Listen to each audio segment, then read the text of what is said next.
Folks, Black Star Network is here. Hold no punches! I'm real revolutionary right now. Black power. Support this man, Black Media. He makes sure that our stories are told. Thank you for being the voice of Black America, Roland. Stay black. I love y'all. All momentum we have now, we have to keep this going. The video looks phenomenal. See, there's a difference between Black Star Network and Black-owned media and something like CNN. You can't be Black-owned media and be scared. It's time to be smart. Bring your eyeballs home. You dig?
Today is Thursday, August 8th, 2024. Coming up on Roland Martin Unfiltered, streaming live on the Black Star Network.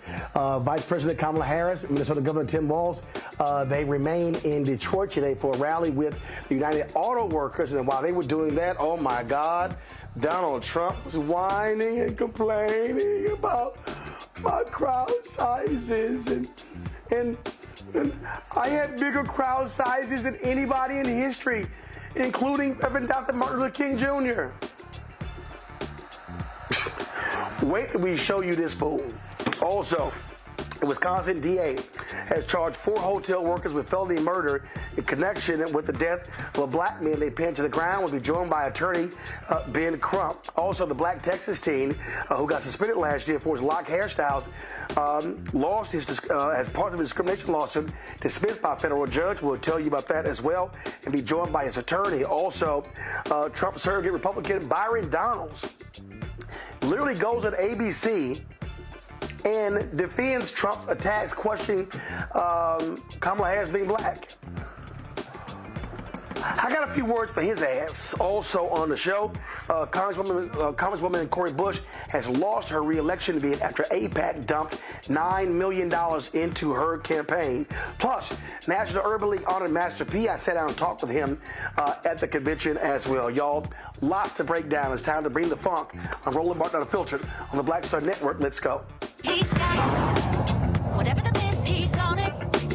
Whatever it is, he's got the scoop, the fact, the find. And when it breaks, he's right on time and it's rolling.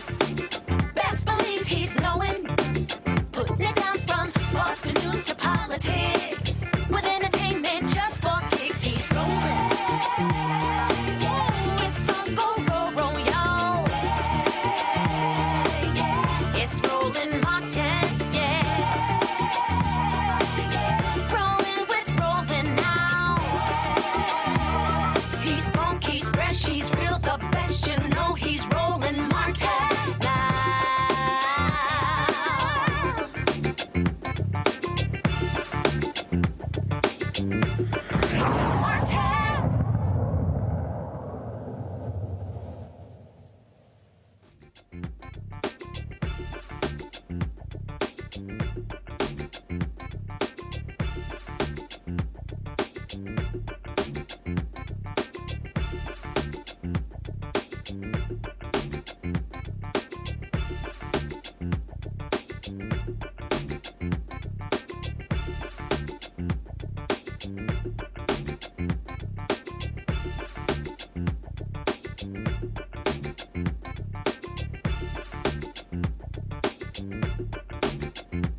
yesterday's huge rally in Detroit, Vice President Kamala Harris and her running mate, Minnesota Governor Tim Walz, remain in Detroit today, holding a rally with United Auto Workers. Of course, the UAW, one of the many unions that have endorsed the Democratic ticket. They stopped by the UAW Workers Union Hall in Wayne County. And again, they spoke to about 100 workers there at Local 900 Hall, which represents Ford's Michigan Assembly Plant. Both of them talked about the value and the importance of unions. Think about this leader. It's very simple. She stands on the side of the American people and the American worker. She's the one who took on the predators, the fraudsters, the transnational gangs, and she's the one that stands up against the billionaires in the corporate greed. And she has a long record of delivering for union members and organized labor. Thank you. All right, everybody in this room knows, I keep saying this. This is a bit of preaching to the choir, but the choir needs to sing. We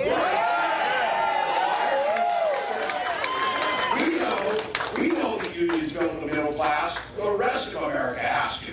You know who doesn't believe that? Donald Trump. He sees the world entirely differently. And it really starts with this. When I look at community and neighbors and unions, and the word that Sean said, unity. This guy doesn't know the first thing about unity or service. He's too busy serving himself. Again and again and again, you've seen it. He put himself above us. He weakened our country to strengthen his own hand. He mocks our laws. He sows chaos and division. That says nothing about how he dealt with his president. We lived through it. We lived through it. He froze in the face of COVID, and our neighbors died because of it. And by doing nothing about COVID, he drove this economy into the ground. And I want to be very clear about this, because there's a lot of lies that happen in here. Violent crime was up when Donald Trump was president. Without even counting his crimes. It was still. So this is very simple. You know it. And it's going to take a heck of a lot of hard work. But this election is a simple choice. What direction and what's our country going to look like? What direction are we going in? You know it. We said it. Donald Trump's going to take it backwards. He's going to do it. Our campaign is about saying we trust the people. We see the people. We know the people. You know one of the things I love about our country? We are a nation of people who believe in those ideals that were foundational to what made us so special as a nation. We believe in those ideals. And the sisters and brothers of labor have always fought for those ideals. Always fought for those ideals. And we know we are a work in progress. We haven't yet quite reached all of those ideals, but we will die trying because we love our country and we believe. And that's what our campaign is about. We love our country. We believe in our country. We believe in each other. We believe in the collective. We're not falling for these folks who are trying to divide us, trying to separate us, trying to pull us apart. That's not where the strength lies. And there is that. And so I say to all the members of UAW, and Sean Fain as the first who I talked to about this, I am so deeply honored as a lifelong supporter of union labor for Tim and I to have the endorsement of UAW.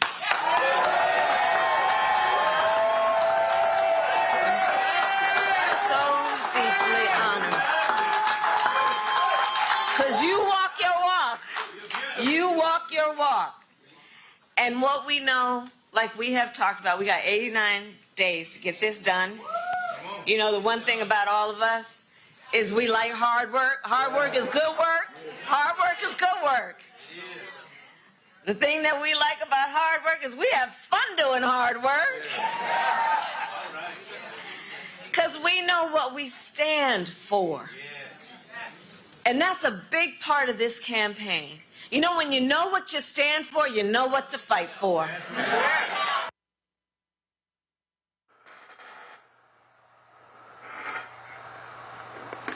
right, folks. Look, unions are going to play a crucial role in this campaign. Donald Trump has spent lots of time attacking the UAW, attacking them as much as he can. The UAW by name. Yesterday, of course, UAW President Shawn Fain was a bit profane in response to Donald Trump as well. And of course, don't forget, you're the Teamsters president who spoke to the Republican National Convention. A lot of his members are hardcore conservatives, but who's the one that saved their asses? Democrats, when it came to their pension. But we'll see what happens there. I want to go to my panel right now and bring them in. Dr. Greg Carr, Department of Afro-American Studies at Howard University, joining us from Egypt. Glad to have Doc here. Lauren Victoria Burke, Black Press USA out of Arlington, and also Reverend Mark Thompson of Make It Plain. Glad to have all three of you here.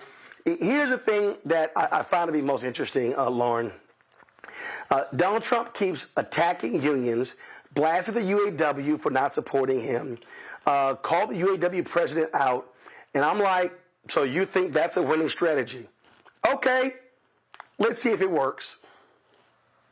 Well, yeah, it's not going to work. Obviously, the unions are going to go for the Democratic Party because the Democratic Party speaks to their concerns on a regular basis.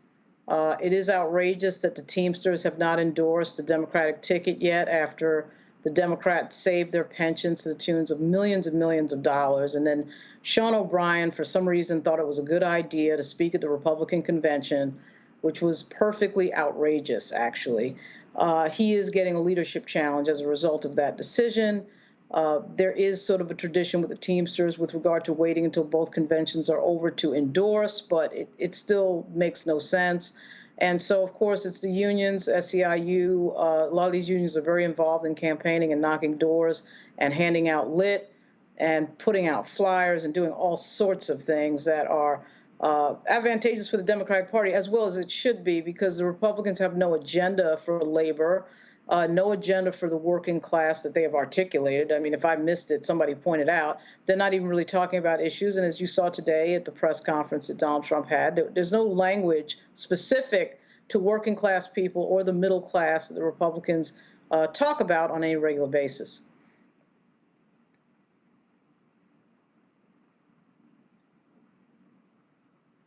So the other day, Mark, I saw this conversation Katie Couric had, and she made some comments about how she's just surprised how Democrats are losing the working class.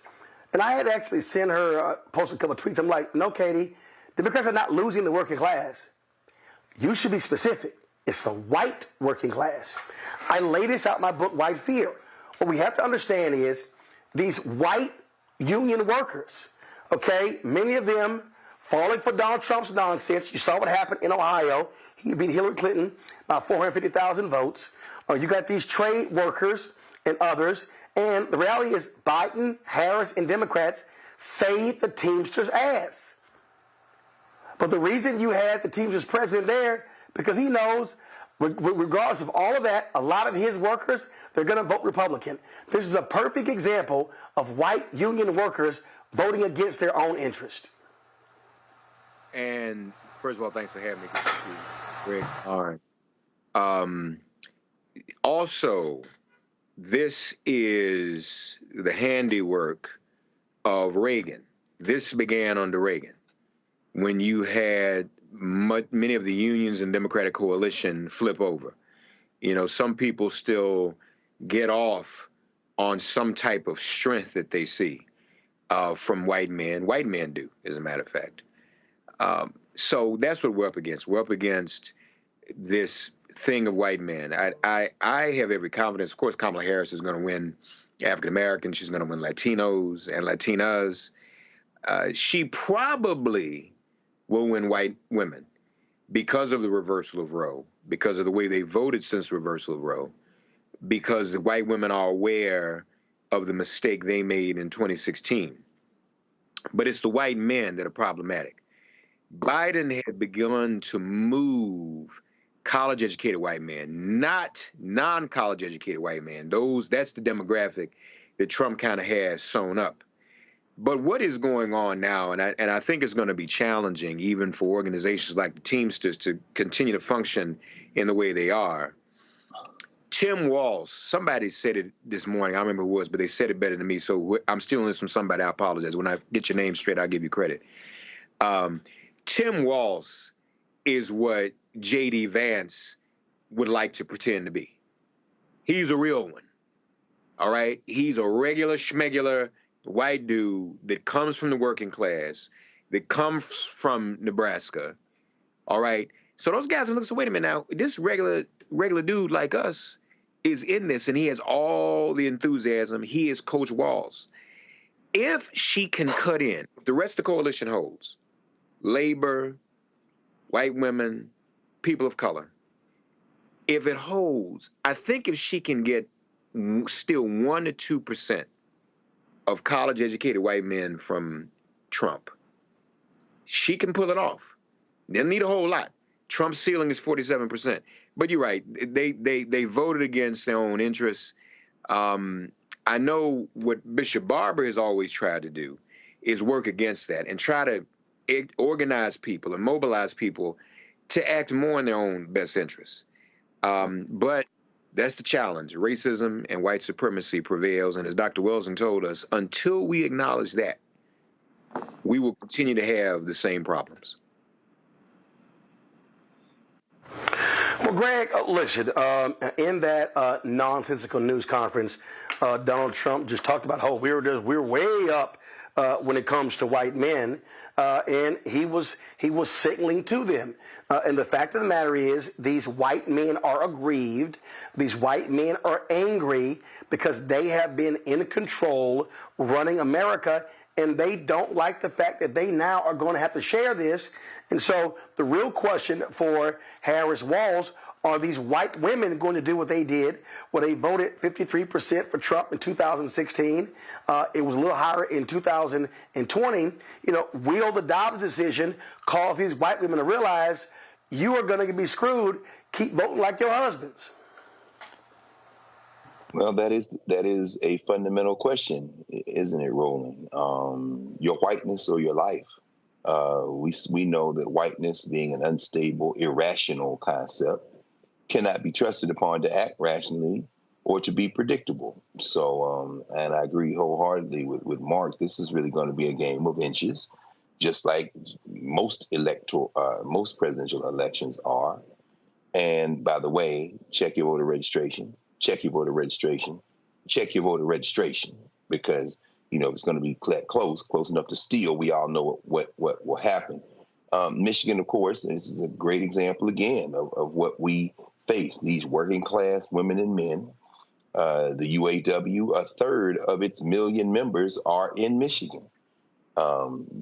Picking Tim Walz goes a long way towards sending a signal to some of those folks. And if you can shave off enough of those white working class folk who are more concerned about their pension and about Social Security and about stability for their family after having worked many years in factories and worked many years in jobs that have seen the protections that they have worked so hard to earn attacked, if they can be convinced to vote for their class interests, then you'll see something that will benefit the Harris ticket. Michigan has been very interesting this last couple of days.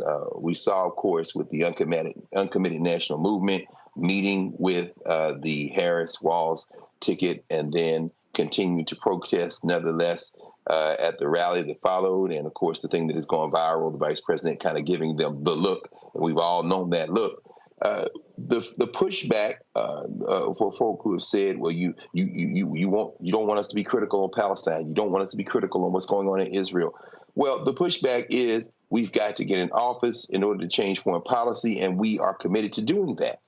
Well, finally, we're going to see that same tool used to talk about white identity politics that can be used for progressive causes. White men for Trump and all, Trump, white men for Harris and all these things. They erode that notion that somehow your race must somehow inform your politics in a way that will move against your class interests. So I think that all in all, today's conversation that we saw there with the UAW is a positive thing, because it could erode some of that assumption that just because you're white working class, you don't have to vote for white nationalism. I do want to pick up on that particular point Greg just made there, Mark, because it's got lots of conversation when Vice President Harris, when she clapped back, if you will, on some of the protesters yesterday. I was watching it live, and the moment it happened, when I saw she was giving the speech and she was trying to make a point, I said, oh, they're protesters, the people who are screaming in the audience. And then you heard her respond in terms of, hey, y'all relax, democracy, things along those lines. And so we heard that. Then all of a sudden, we also then began to see where she was like, okay, like all right. And then next thing you know, she gave that look that Greg referenced. And the moment she did, I said, every black person know that look. We all know that particular look because we've all seen that look before. And it's led to lots of conversation today. A lot of folks have been talking about it. And the reality is, and guys, if y'all have the clip, let me know. If not, I'll pull up on my end. The thing that we got to recognize is that, the thing we got to recognize here, Mark, is that this issue of Gaza Israel and Gaza is a very sensitive issue. Young voters, you've got Arab Americans who've lost family members, who've lost whole families. You've got others who are saying, y'all chill, no protesting. Others are saying, but this is the only leverage that we have. And so this is not an easy position the Vice President Kamala Harris is in. So the question is, how does she thread that needle? A very good question. First of all, and you'll see it, but what I do want to say, and I'm sending this to your team now, Carol, I just texted you. We kind of have to see the whole clip, because we saw her pretty much flip them off, give them the black mother look. But prior to that, she said every voice matters. She allowed them to protest. She acknowledged them. She said, okay, I hear you, this is democracy, every voice matters.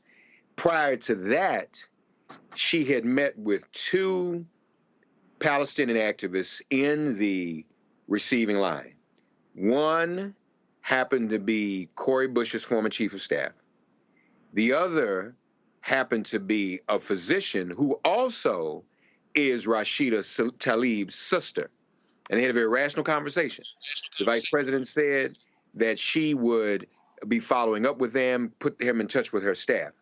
The protesters we've been able to confirm were students from the University of Michigan. Now, it's a very difficult thing to straddle, because so this is what is going on. You have many within the Gaza movement, and I consider myself a part of it, many Palestinian activists who feel like they got a victory in her not picking Shapiro. And there was a lot of activism behind the scenes to prevent her from picking Shapiro. But obviously there's more that needs to be done. They want her to continue to call for a ceasefire. They want her to announce her favorability or her favoritism, her preference, I should say, for an arms embargo. That's very delicate because Biden is still the president. So does she say that now? Does she say that'll be my policy? Meetings, negotiations are being sought. Can't go in a whole lot of detail. I'm somewhat involved in trying to facilitate that. What I'm saying to everybody is we need an 89-day ceasefire between the movement and the campaign, because we got 89 days to determine who do we want to sit across the table from to negotiate the future of Gaza and Palestine? Do we want that to be Trump? Do we want that to be Harris?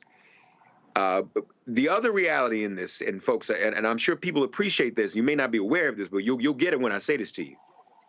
There are still those who are using her not picking Shapiro as a wedge, as an issue to hold over her head.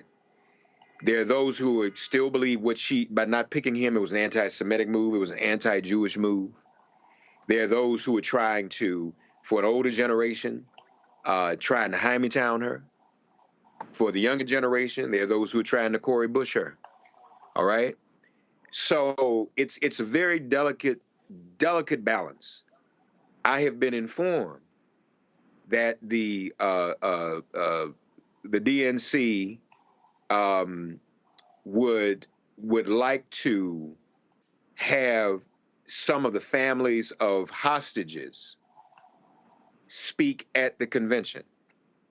Palestinians are saying, well, why not have some Palestinians speak as well? So all of these things are being discussed behind the scenes. There is a lot of tension as a result of it. And so it's going to be difficult to try to get this done in the way that we need to, in the time that we need to. Roland, I'm sure you have a follow-up. We may have to clip, but if you can't answer now, I just have a question for you, because I came in at the end. The speech she was giving at UAW, it looked like she was no longer on the prompter. That was her speaking extemporaneously. Am I right about that?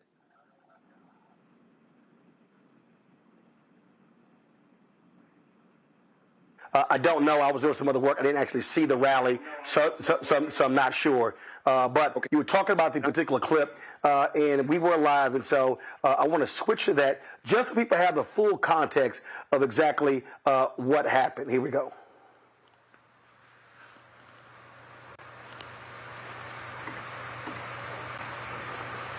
Take our nation backward.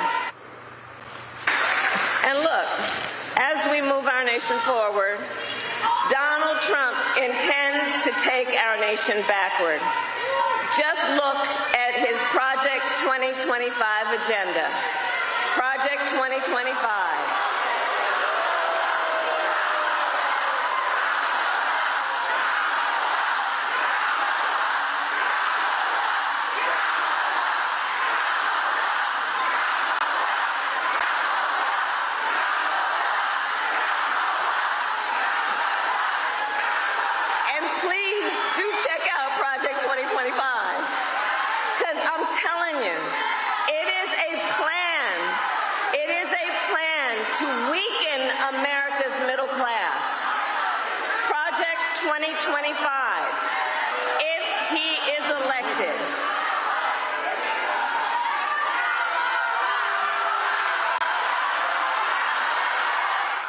All right, folks.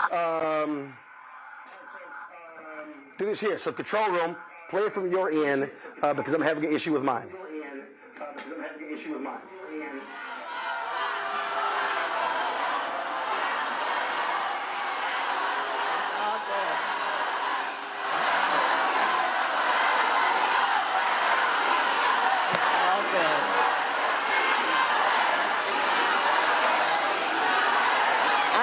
Because we believe in democracy. Everyone's voice matters, but I am speaking now.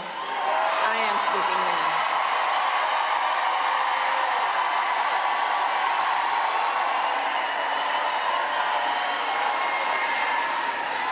So Project 2025. Look, if he is elected, Donald Trump intends to give tax breaks to billionaires and big corporations. He intends to cut Social Security and Medicare. He intends to surrender our fight against the climate crisis, and he intends to end the Affordable Care Act. You know what? If you want Donald Trump to win, then say that, otherwise I'm speaking.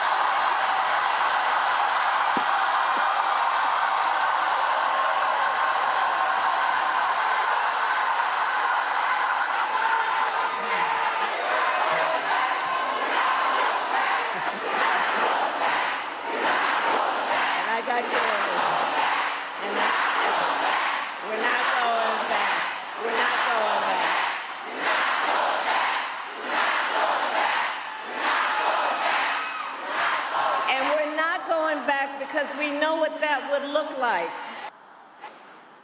So Roland, you saw how at first she was understanding and compassionate, and she switched it up. She was understanding. That was a stare down right there, y'all. That again, you saw how she held that stare, and then Greg, when she dropped that head, she's like, right. I'm looking at your ass. So, and listen, that's one of those things that, listen, you give folks room, you give them respect, but when they kept going, Black Kamala, the sister, became real evident real fast. And, you know, what's interesting is you have some reporters and others who've been critical, but every black person I know, they like, I done seen that look before. Yeah, well, that's true. And Mark, please, man, finish your point, because you're much more on the inside of this than a lot of us. And I just want to say very quickly that I've had that look in my heart when it comes to a lot of my friends, comrades, colleagues, particularly those who would consider themselves on the left, who, quite frankly, would prefer to, you know, I think the old school Marxists and Leninists might say, heighten the contradictions until they become unavoidable. So a Trump victory might actually work in that idea that it becomes so hard that somehow some revolution will be triggered and people would all of a sudden magically create a class consciousness. And I've had that look in my heart because, you know, for those of us who look at our people and say the people who are most in harm's way, who are not college professors or, you know, academics and quote unquote public intellectuals who play thought exercises with this idea of revolution, for the people who can't afford their medicine, for the people who are looking for jobs, for people who are trying to pay off their student debt, or for people who don't have any health care, it's more important for them to have those immediate solutions. You know, in that moment, I don't know that Vice President Harris did not have another set of messages when she said, if you want Donald Trump to win, just say that. You see, there's an element, and I've been there myself. I understand the arguments in favor of that idea of just pushing it until the wheels fall off and then try to build from the wreckage. But let's be very clear that there's no evidence that I am aware of in modern world history where that has worked. Am I happy with Biden-Harris's policy on Palestine? Hell no. But let me be very clear. If those same protesters had attempted that at the Klan rallies that passed for Republican meetings, there would have been violence. And the question becomes, and I agree with you, Mark, again, just listening to what you're saying here and we'll land this out. The idea is that you want your best opponent across the table. And quite frankly, for ending the war, and I'm in a region right now, if you don't think that every second of the day in Egypt and in all these places in the Middle East, that this isn't the central conversation, you're not paying attention. And I had those conversations for the last week. At the end of the day, right, you've got to understand that you've got to play politics in this moment, and that's a duopoly in the United States as it stands, a two-party system. Which one of them do you want?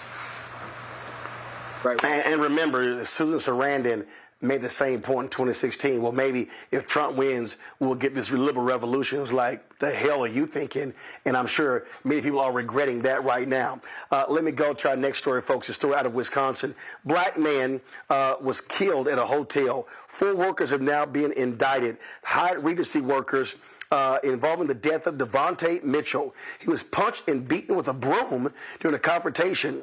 Todd Allen Erickson, Brandon Daniel Turner, Herbert T. Williamson, all of Milwaukee, Devin Johnson Carson, South Milwaukee, each face a charge of felony murder.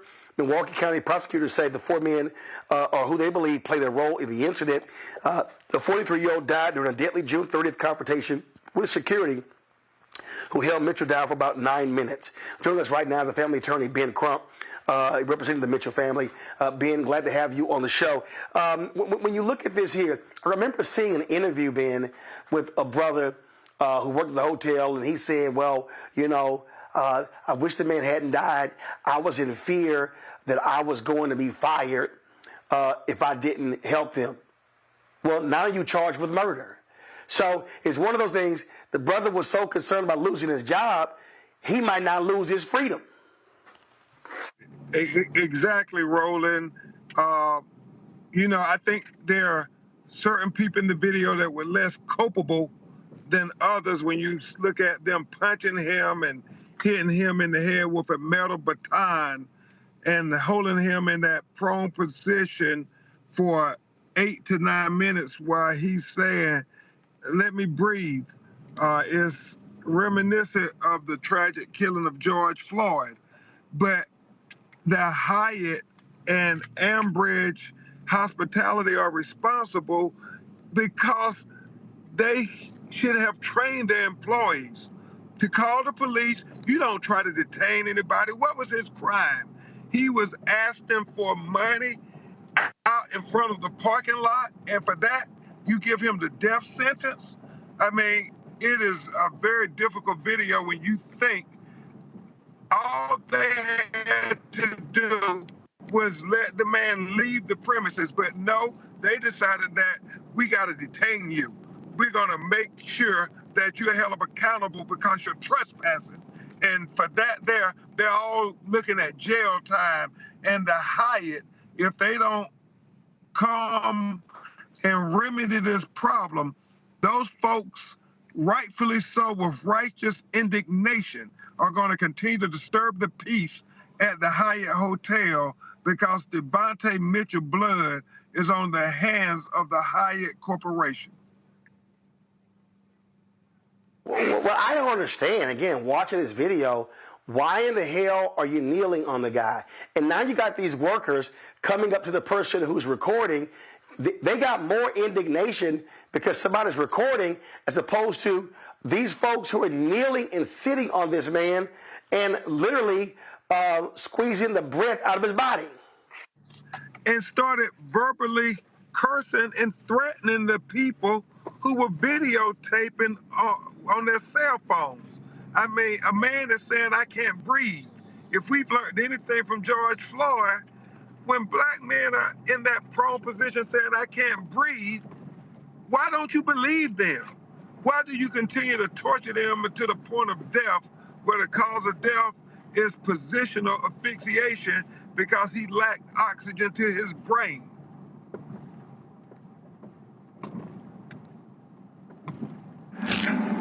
It's beyond sad watching this video, and again, for the individuals who are involved, they now are facing murder charges. Again, they now have to deal with. Here are the names right here: Todd Allen Erickson, Brandon LaDaniel Turner, Herbert T. Williamson, Devin W. Johnson Carson. They now are going to have to hire lawyers. They now are facing felony murder charges, and this is all because of their actions. They are not they were not law enforcement. You see them dragging the man out of the hotel. Ben, I've been in a lot of hotels. I've seen lots of disturbances.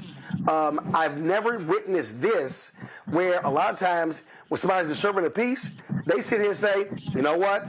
Keep yelling, keep acting a fool. We're going to call the cops and they come arrest you." That's how it's handled. And that's all they had to do, Roland Martin. And their police would have been trained, dealt with the situation. We know that the police oftentimes engage in excessive, unnecessary force. However, you're a private citizen. What thinks you have the right? I mean, you see how they're punching him, Roland?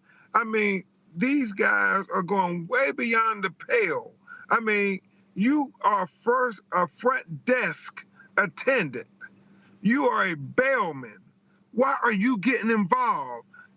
You say, "Oh, well, my manager told me I had to grab him." You tell the manager, "That ain't my job description." In fact, the Hyatt has fired everybody because they said they trained them to call 911. You don't try to detain a person. And it just, I don't know, Roland Martin, to you and Mark and everybody on the panel, Doc. I mean, how many times black people got to say, "I can't breathe," before America starts to believe us?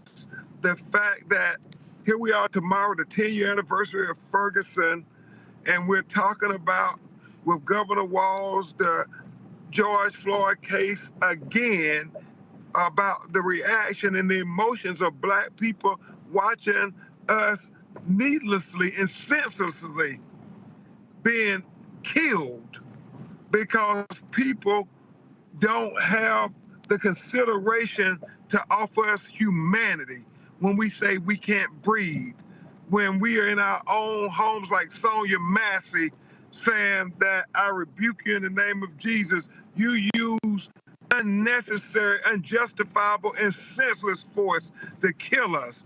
And right now, we're at the crossroads, and everybody, Devontae Mitchell, blood is on the hands on these ballots. Sonia Massey, blood is on these ballots. Tyree Nichols, blood is on these ballots. We have to vote like our children's lives matter, because in many instances, they do.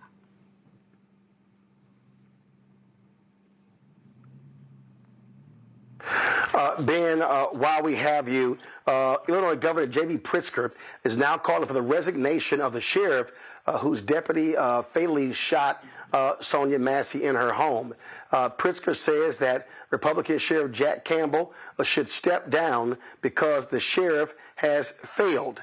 Of course, this follows former Deputy Sean Grayson, who's now facing 3 counts of first-degree murder, aggravated battery with a firearm, and official misconduct for the July 16th shooting. The sheriff called the resignation request, quote, a political maneuvering during a tragic event. Your thoughts? Well, it's hard to argue against Governor Pritzker when you think about this guy had 6 jobs and with different law enforcement agencies in 4 years.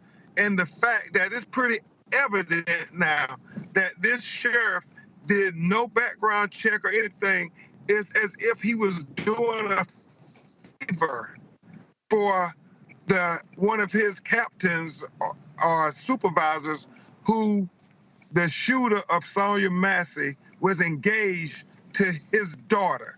So when you skirt the rules and you hire substandard, subpar officers who, when you listen to the audio from the Logan County Sheriff's Department, when they said, you've been here 7 months, we don't even know how you still have a job.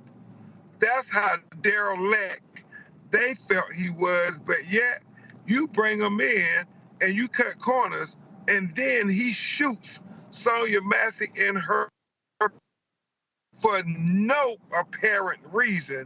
Then I believe the governor is not out of line when he says you have to resign because you failed at your job to hire law enforcement that was appropriate to do the job. And so, Roland, I mean, they talk about affirmative action. The affirmative act here was for the white guy to get a job that clearly he should not have gotten. Indeed, indeed. Attorney Ben Crump, we appreciate you joining the show. Thank you so very much, my brother. Thank you so much, Roland. Love you, brother. All right, folks, going to go to a quick break. We come back. Donald Trump held a news conference today. Sounded like an absolute damn fool. Oh, wait till we play for you how he said, my crowds are bigger than Dr. King. I'll be right back.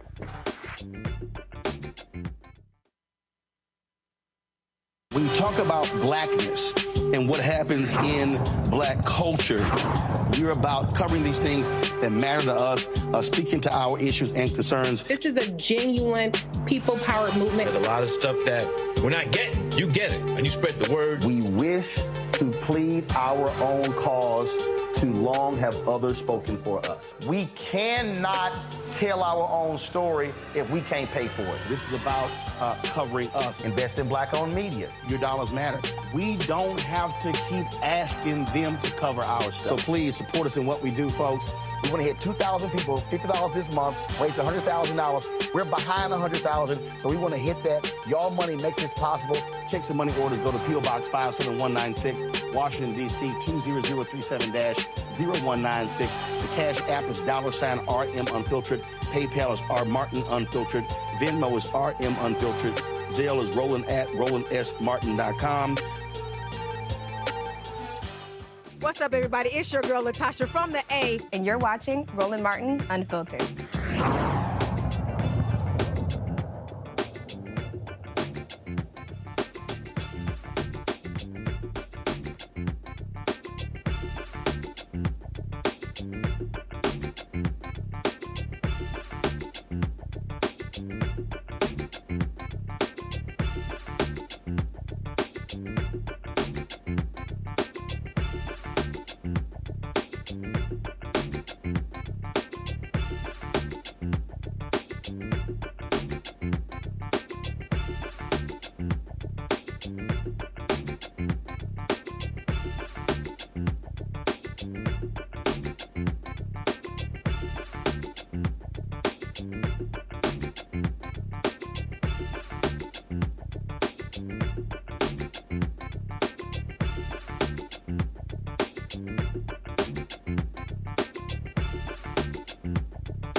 Now, y'all know damn well we ain't broadcasting no Donald Trump speech on the Black Star Network, no news conference. So I called this, y'all. I said yesterday, oh, that orange fool is going to be mad with all this attention that Vice President Kamala Harris is getting, and he is going to do something to try to get back in the news. So what did he do? He called a news conference today at Mar-a-Lago, and all the media people sat there and let his punk ass stand in front of cameras and lie. He called her dumb. She couldn't pass the bar. All he did was trash her left and right. But what really got me, and this is really what ticked him off, he didn't like the fact that she had 15,000 people in Detroit, 11,000 in Wisconsin. So all he did was complain in the news conference about, y'all don't talk about my crowd sizes. Listen to this dumbass. I had 107,000 people in New Jersey. You didn't report it. I'm so glad you asked. What did she have yesterday? 2,000 people? If I ever had 2,000 people, you'd say my campaign is finished. It's so dishonest, the press. And here's a great example. I had in Michigan recently 25,000 people, and 25,000 people we just couldn't get them in. We had in Harrisburg 25,000 people, and 20,000 people couldn't get in. We had so many. Nobody ever mentions that. When she gets 1,500 people, and I saw it yesterday on ABC, where they said, oh, the crowd was so big. I have 10 times, 20 times, 30 times the crowd size. And no, they never say the crowd was big. That's why I'm always saying turn around the cameras. I'm so glad you asked that. I think it's so terrible when you say, well, she has 1,500 people, 1,000 people, and they talk about, oh, the enthusiasm. Let me tell you, we have the enthusiasm. But on crowd size, in history, for any country, nobody's had crowds like I have, and you know that. And when she gets 1,000 people and everybody starts jumping, you know that if I had 1,000 people would say, that's the end of his campaign. I have hundreds of thousands of people. In South Carolina, I had 88,000 people. In Alabama, I had 68,000 people. Nobody says about crowd size with me. But she has 1,000 people or 1,500 people, and they say, oh, the enthusiasm's back. No. The enthusiasm is with me and the Republican Party. The people that, if you look at January 6th, which a lot of people aren't talking about very much, I think those people were treated very harshly when you compare them to other things that took place in this country where a lot of people were killed. Nobody was killed on January 6th. But I think that the people of January 6th were treated very unfairly. And they were there to complain, not through me. They were there to complain about an election. And, you know, it's very interesting. The biggest crowd I've ever spoken to, and I said peacefully and patriotically, which nobody wants to say, but I said peacefully and patriotically. The biggest crowd I've ever spoken to, and you've seen, Maggie, I was at the mall. I was at the Washington Monument. I was at the whole thing. I had crowds. I don't know who's ever had a bigger crowd than I have, but I had it many times. The biggest crowd I've ever spoken before was that day. And I'll tell you, it's very hard to find a picture of that crowd. You see the picture of a small number of people relatively going to the Capitol. but you never see the picture of the crowd. The biggest crowd I've ever spoken, I've spoken to the biggest crowds. Nobody's spoken to crowds bigger than me. If you look at Martin Luther King, when he did his speech, his great speech, and you look at ours, same real estate, same everything, same number of people, if not, we had more. And they said he had 1 million people, but I had 25,000 people. But when you look at the exact same picture, and everything's the same because it was the fountains, the whole thing, all the way back to from Lincoln to Washington, and you look at it, and you look at the picture of his crowd, my crowd, we actually had more people. They said I had 25,000, and he had 1 million people, and I'm okay with it because I liked Dr. Martin Luther King.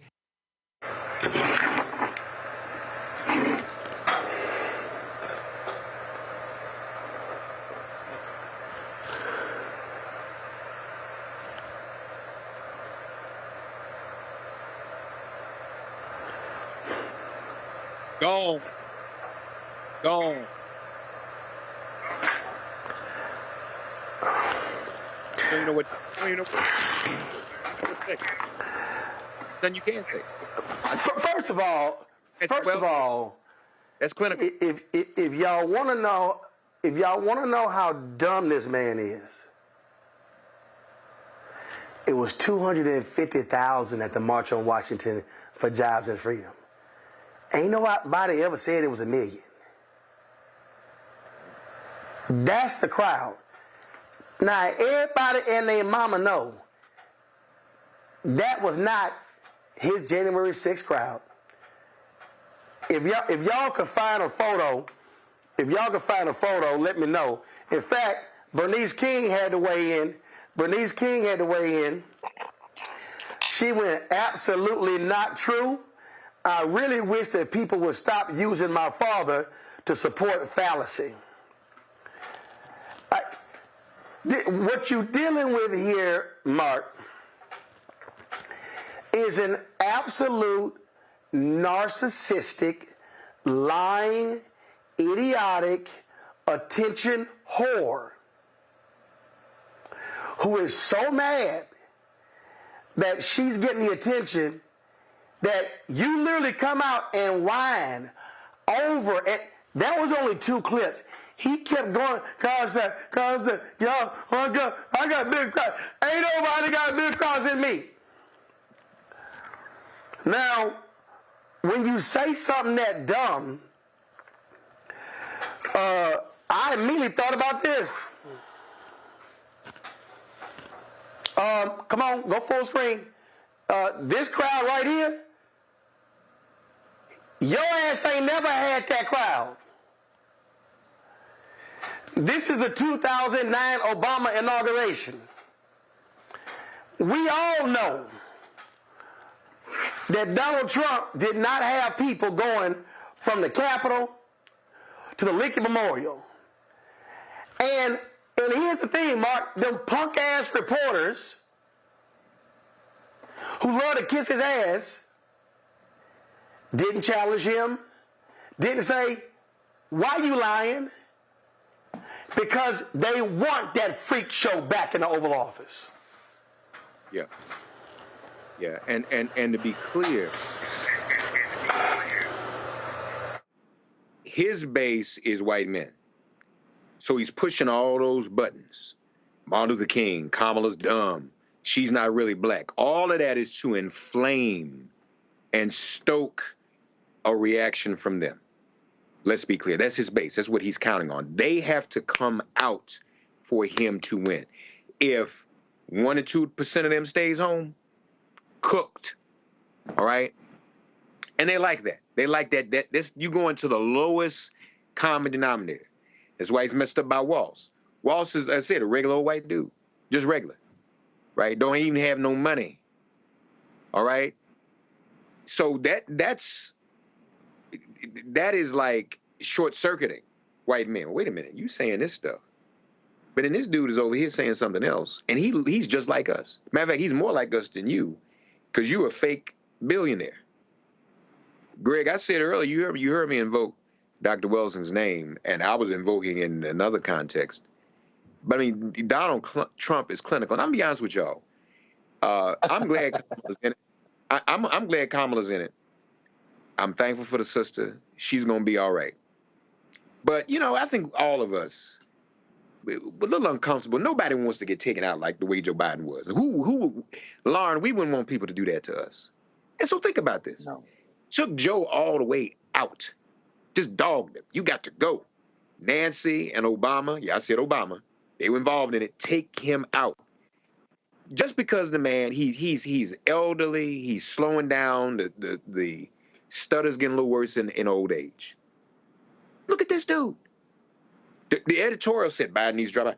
Why isn't somebody saying that this man, who is so unhinged and just making up stuff, he clearly is either dealing with senility or another disease that he's been accused of having that y'all can Google. I'm not going to say it out loud because I don't want Roland to get mad at me.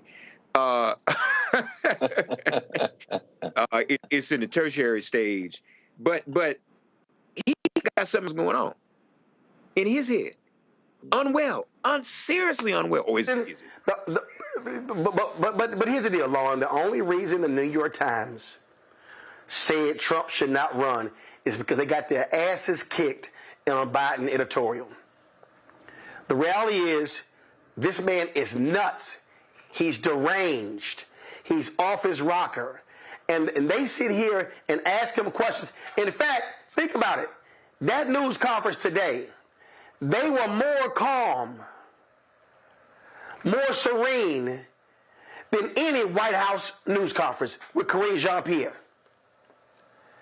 They want this nutcase and all of this daily crazy because he makes the White House exciting.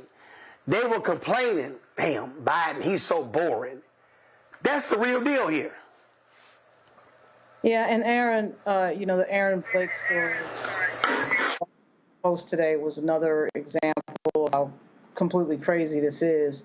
Aaron Blake was writing about, and Jake Tapper mentioned it inexplicably as well, Tim Walz's reference to the couch and J.D. Vance and how off color that was. Well, isn't that interesting, right? We've been sitting here listening to Donald Trump lie to the entire nation now for 8 years. And it started with the birthplace of the first black president of the United States, all of which was a complete lie. And then the media covers Donald Trump today live. I think everyone covered him live, I think except CNN. I can't remember, but everyone covers this thing live, knowing full well that he's going to lie because he always lies. And Donald Trump is very good at knowing and understanding that he is going to be platformed, he's going to be shown live without much challenge. So he just lies because what he's doing is he's using these media platforms to have these lies be broadcast to millions and millions of people. And as long as they allow him to do that without protecting the truth, which should be the first job of journalism, he's going to do it. So of course he calls a press conference and says a bunch of nonsense, which is what he's been doing now for almost 10 years. And everybody in the media stands there and acts as if this is just the normal standard order of business because they're making off of it. As long as he makes money, they'll continue to do it. But I do think that the vice president is getting very close to challenging that mantle, which is why Donald Trump has been ignored for about 18 days. In fact, probably for the first time in about 7 years, certainly since 2016. So, we haven't had a break from Donald Trump in the media now for a really long time, except for right after July 21, when on the day that Joe Biden dropped out, obviously all the attention swung to the vice president. And the vice president's staff and now Tim Walz have been out really supplying everybody with a lot of content that's very exciting. And as you can see, Donald Trump is melting down because he can see crowds, he can see the numbers. I mean, what absolutely kills them is that money piece. And the money piece is now getting into the $300 and $400 million range. And that's what they're here for. They're here for the grift. They're here for the money. And they see the vice president getting that, and it is killing them in the background. And I don't see what stops that train. I mean, the only break that she's had is the protesters at her last rally. you know, and even that really didn't slow it down. But what's strange about the protesters at our last rally is that I'm sure they must realize that former President Trump will do whatever Benjamin Netanyahu wants and send him billions of dollars. So I'm not understanding what their calculus is politically, but I do get the idea of protesting in the here and now because your leverage is before the election. So I understand that piece, but it is interesting when you think about the general politics. You mentioned Jake Tapper and them complaining about Democrats joking about the couch. So before we came on the air, Danielle Moody dropped this video. I wasn't even aware of these comments by Jake Tapper, and I saw this and I said, she got a point. Let me go ahead and play it. Watch this.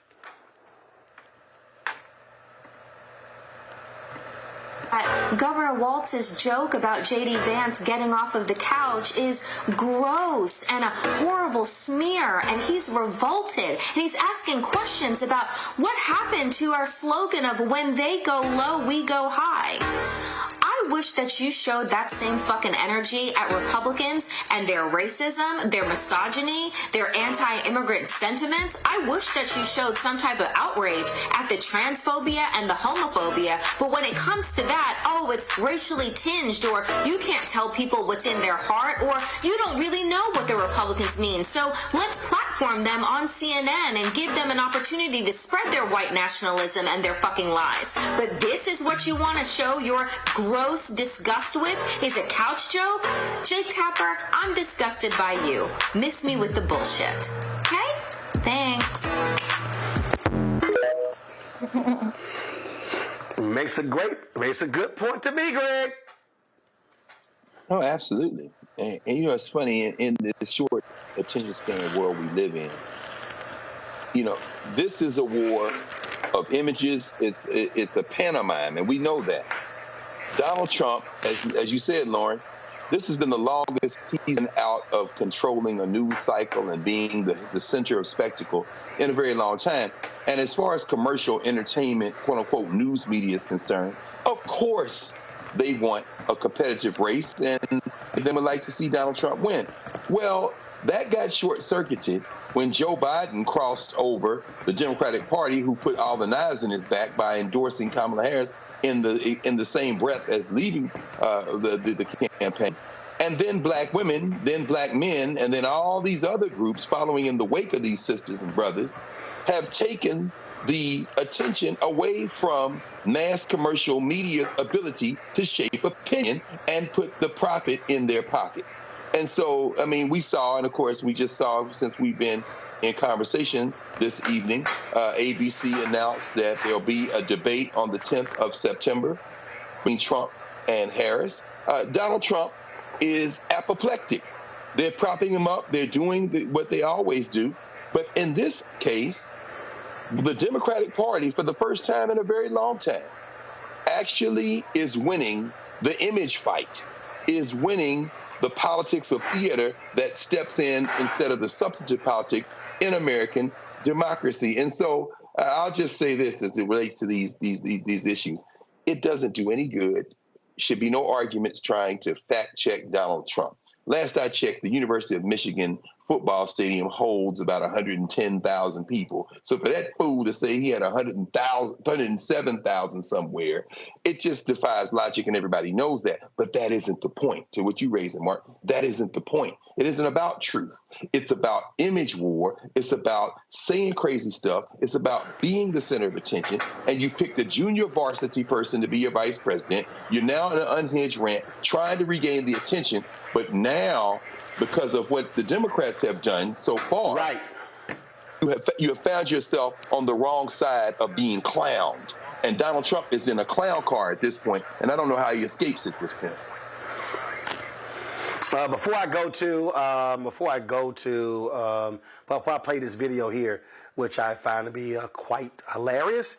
Donald Trump in the same news conference. Oh my God, the economy is falling. We're barreling towards depression. Not one reporter in the audience said it was a lie. But here's Neil Cavuto on Fox News saying, really?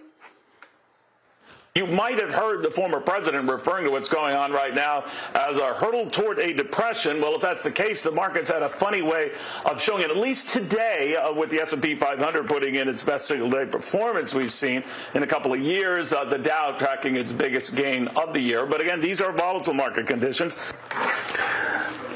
Yeah, the Elon Musk. So, yeah, sure. So Elon called me. As you know, he endorsed me full throat. Mark, go ahead. Oh, I was just, I don't know if you all check it. I just checked it all through it's Greg, right? This, and I want to quickly say, hey, Mark, your audio is breaking up. You're hearing like every fourth word, so let's actually just try to get the audio fixed. Not sure what's going on there, but go ahead and talk now. Let's see if we can hear you. Is this better? Am I coming through clearer now? Now go ahead. Now you go. Now you go. Go ahead. Okay. It's definitely great. It's definitely about image. It's also about appealing to that base. I just sent you all a text. I'm not going to talk about it on air, but it might be an explanation as to his behavior. And that's been out there for a few years, or even more recent articles on this subject. But he's desperate. He has no plan. He's really not even having any events. No events. Mm-hmm. Roland, you and I have been talking offline with others about the mainstream media demanding Kamala sit down and do interviews, which I don't know if that's a subject you want to get into, because that's like, okay, but why are you making demands of her and not scrutinizing his campaign more? Listen. First of all, the reason I'm not getting into that is because that's a right-wing talking point. J.D. Vance has been driving it and then hoping the media picked it up. I saw a piece in the Daily Beast, so they want to make this a thing. I don't give a damn, okay? So I'm not following their lead. I understand politically why she's not doing interviews, and so guess what? You run your campaign. So listen, the New York Times has been whining they never got a sit-down interview with President Joe Biden. They whine about other things. I don't really care what they think. And so what we're dealing with here is they are desperate, and they're angry. But here's the deal. He doesn't need to do any events because his base, they're not going anywhere. And guess what? Republicans are falling in line. So everybody who's watching, understand, the election is not over. Not one vote has been cast yet. But I can guarantee you one thing, MAGA will be showing up. And the only way you can defeat him is if more of us show up to beat him. That's what has to happen. I got to go to a break real quick. We come back, we're going to talk about the case out of Texas where a young man been fighting hair discrimination in Texas. You're watching Roland Martin Unfiltered on the Black Star Network. Folks, do me a favor. Support the work that we do. I told y'all we're going to Chicago. It's going to cost us about $25,000. We're bringing a staff of 7. We're going to be there for 5 days, giving you the kind of coverage nobody else in black-owned media is giving you. So, your support is critical, so please join our Bring the Funk fan club. Everybody who gives during the show, I'm giving you a personal shout-out. Send your check and money order, P.O. Box 57196, Washington, D.C., 20037-0196. Cash App, $RM Unfiltered. PayPal, R Martin Unfiltered. Venmo, RM Unfiltered. Zelle, Roland at RolandSMartin.com. Roland at RolandMartinUnfiltered.com. We'll be right back.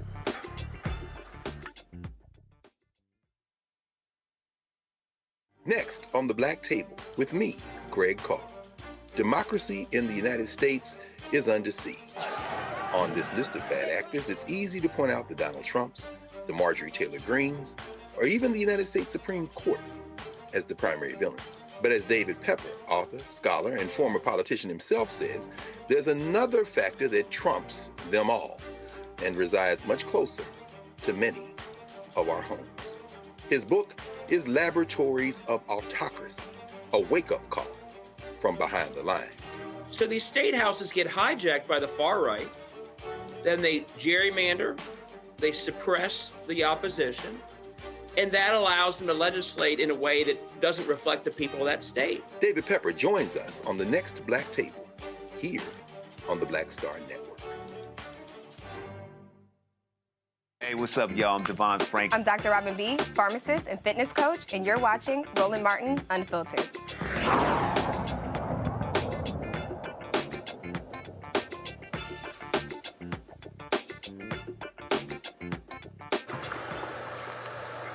A Texas federal judge has dismissed most of the claims filed in a racial hair discrimination lawsuit by a Texas teen who has been battling the school district. Darrell George's battle with Barber Hills High School in Mount Bellevue, a town about 40 minutes outside of Houston, started last summer when he was suspended over his natural locks. They had been going back and forth. The school district claims that their policy does not violate the Crown Act in Texas, and his attorneys and his family disagree. This has been an ongoing battle now for a year. Allie Booker, his attorney, joins us now from Houston. So, Allie, what did this federal judge say? Because there's a law. There's a law in Texas. And how are they just circumventing the Texas law? Well, what they're trying to say is this isn't about race. So, Mr. Martin, they're trying to argue that the Crown Act isn't a race-based act, which it isn't. However, anyone is protected underneath it, and it is a race classification.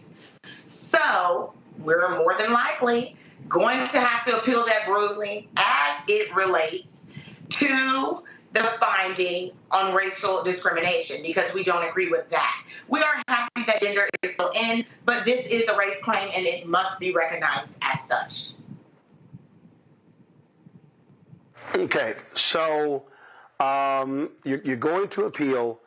What is his current status? Is he still suspended? Is he still being separated? What's going on?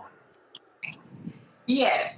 Well, currently, he's getting ready to start school. So he's taking a base. Nothing has occurred yet. But, of course, in due time, we know he's not going to cut his hair. School is going to start. They're going to say that he is violating the dress code, believe that it's going to start over all over again. We do have a meeting where we're going to sit and see if we can come to some sort of agreement to keep Darrell in regular instruction. If not, we're going to have to take that matter to the courts and fast, Mr. Martin, because school starts next week.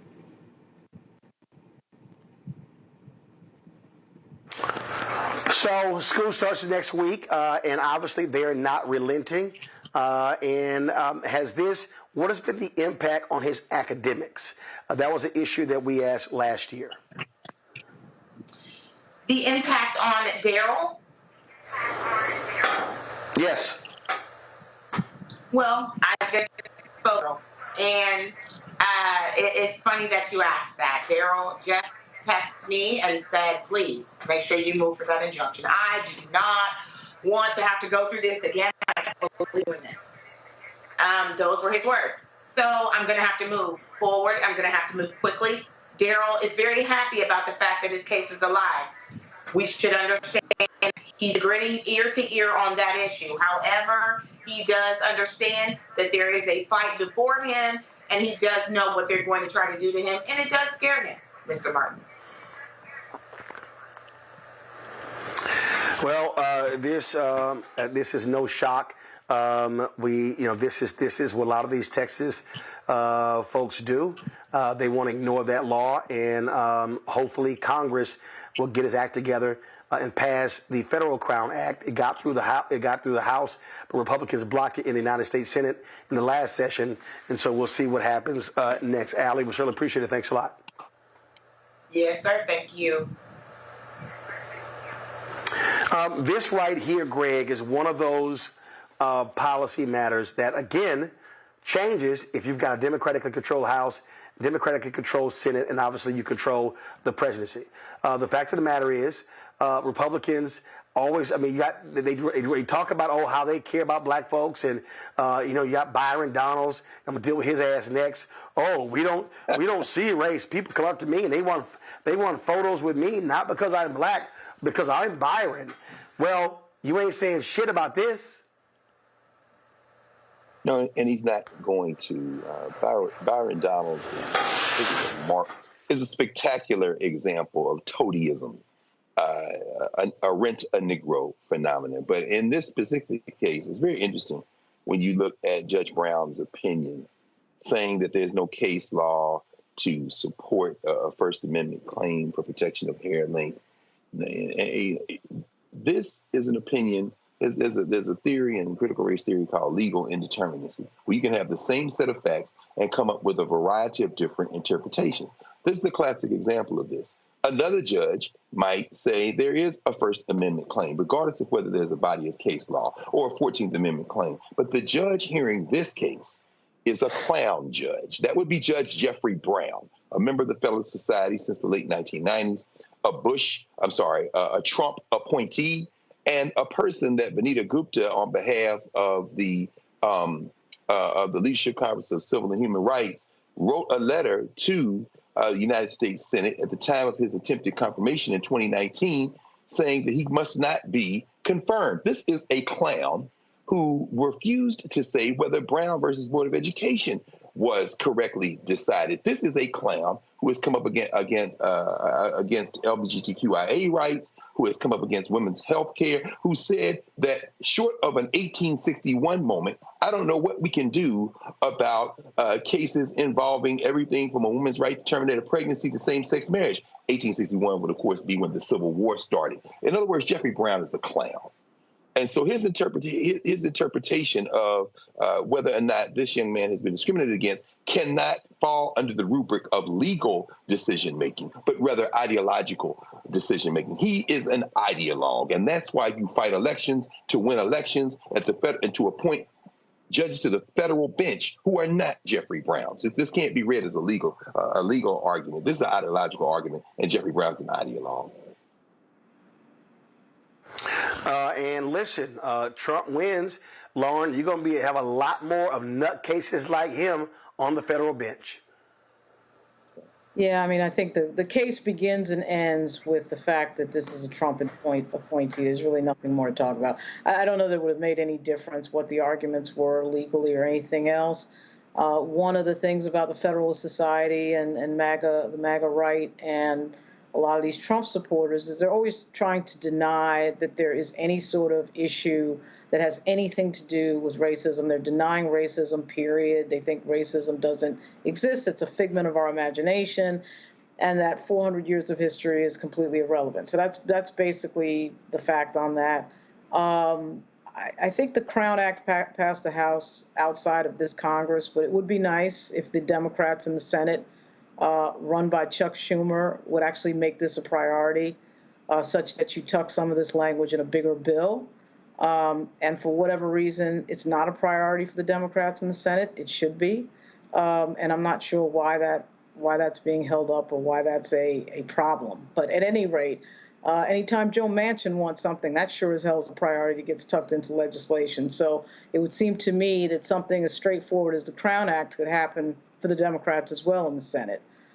So at any rate, but this particular moment is brought to us by a Trump appointee. What a shock. Mark? No surprise here. And his statement about how, and I'm paraphrasing, sometimes bad things happen, but that doesn't make it against the law or make it unconstitutional. That is a hell of a statement to make when we're talking about, here it is, I want to get it exactly right. He wrote, not everything that is undesirable, annoying, or even harmful amounts to a violation of the law, much less a constitutional problem. But we have the Crown Act. And for him to be so dismissive, we're talking about a young man here. We know how fragile our young people are. So to leave him demoralized with no relief for the discrimination he's endured, it's 2024. Why are we tripping off of hair? Why can't people wear their hair the way that they want to wear their hair? That's what self-determination is. So Trump appointee, we know who he is. Again, folks, this is why elections matter. When nobody remembered in 2016 that presidents appoint judges, all right? I hope we get that now. And so this is why everything we do, some people say, well, you know, this doesn't really matter. It doesn't matter if I vote or not. It does. It always does. And this is a perfect example. Imagine if this was one of our children, your own child, who was told he could not wear his hair the way he chooses to wear it. Your own daughter, your own son. This is horrific, and we got to keep this young man prayed up, and we have to, as a community, let him know that we all support him. Otherwise, this could damage him for the rest of his life. That's right. Indeed, indeed. All right, y'all. So let me deal with this fool, Florida Congressman Byron Donalds. Sunday, he was on ABC This Week, and he was questioned by George Stephanopoulos about Donald Trump's attacks on Vice President Kamala Harris when he spoke to NABJ.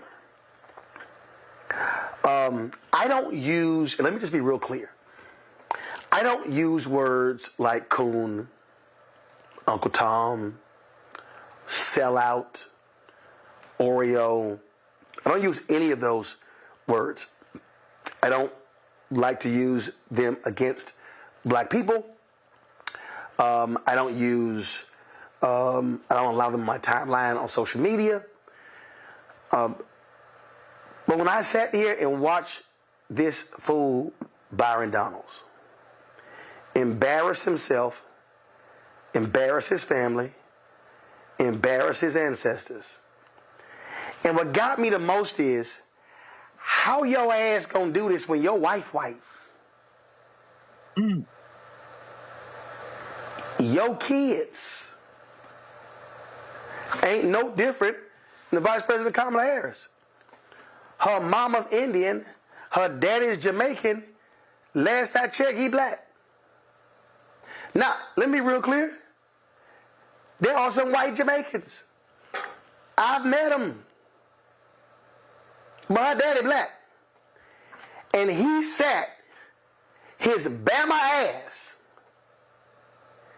on ABC and said, this trash. Former President Trump questioning the Vice President's racial identity.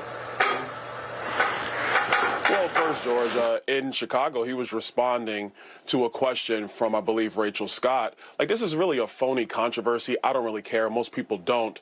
But if we're going to be accurate, when Kamala Harris went into the United States Senate, it was AP that said she was the first Indian-American United States Senator. It was actually played up a lot when she came into the Senate. Now she's running nationally. Obviously, the campaign has shifted. They're talking much more about her father's heritage and her black identity. It doesn't really matter. The president mentioned it. What he also talks about far more frequently is the fact that Kamala Harris is the person who created this massive inflation, which is destroying black families, white families, Hispanic families. It's her failure as border czar that has left our southern border wide open, more than 10 million illegal immigrants coming into our country, record fentanyl coming into our country, which has killed more Americans than at any other point in the history of our country with respect specifically to fentanyl, and the fact that she and Joe Biden have unleashed one of the worst foreign policies in the history of our country that has us on the verge of World War III. That is Kamala Harris's record.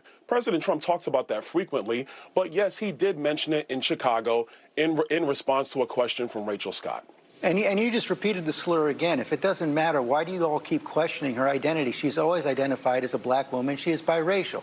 She has a Jamaican father and an Indian mother. She's always identified as both. Why are you questioning that? Well, George, first of all, this is something that's actually a conversation throughout social media right now. There were a lot of people who are trying to figure this out. But again, that's a side issue, not the main issue.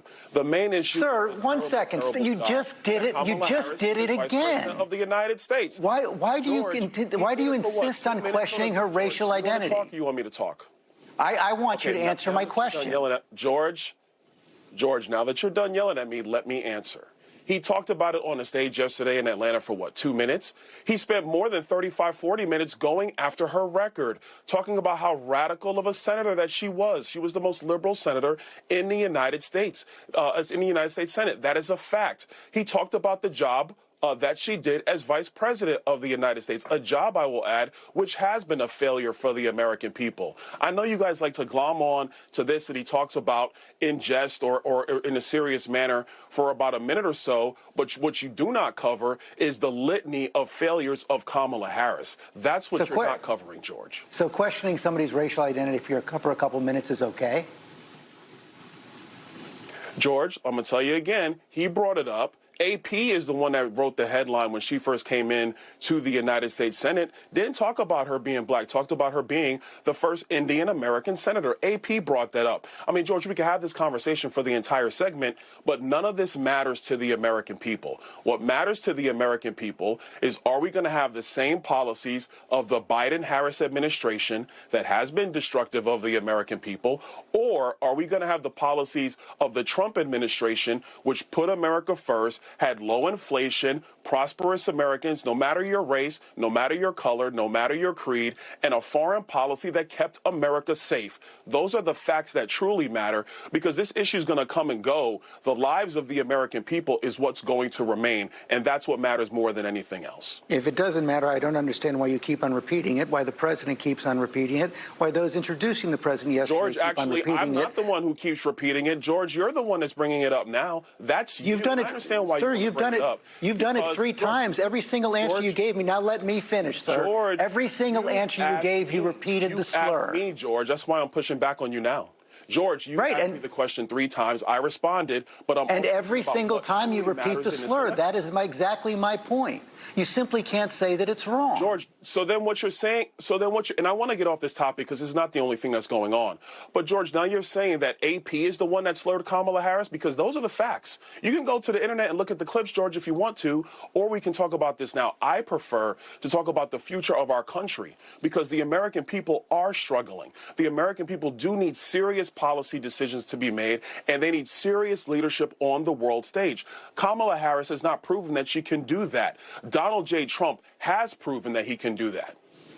AP did not say that Kamala Harris is not black. She is biracial. She is Indian. She is black. You continue to repeat the fact that you continue to repeat the slur. I don't understand why you and the president do it, but it's clear you're not going to say that it's wrong. And you've now established that for our audience. Trump also said at the convention that he would pardon January 6 rioters. Everybody look for themselves. Let's move on. I've already said that. Go ahead. On the internet, everybody. Let's move on. There we go. So, you go on and repeat the slurs again. Now, see, I didn't want to have to play all of that. But I wanted y'all to see for yourself what happens when you have these asshole MAGA black Republicans. I know black Republicans. I've known black Republicans for decades. And I know real black Republicans who are embarrassed by stepping fetchits like Byron Donalds. They are embarrassed by the minstrel show. They are embarrassed when people like him defend everything Trump does. If the late Chris Metzler was here, he would be blasting a Byron Donalds.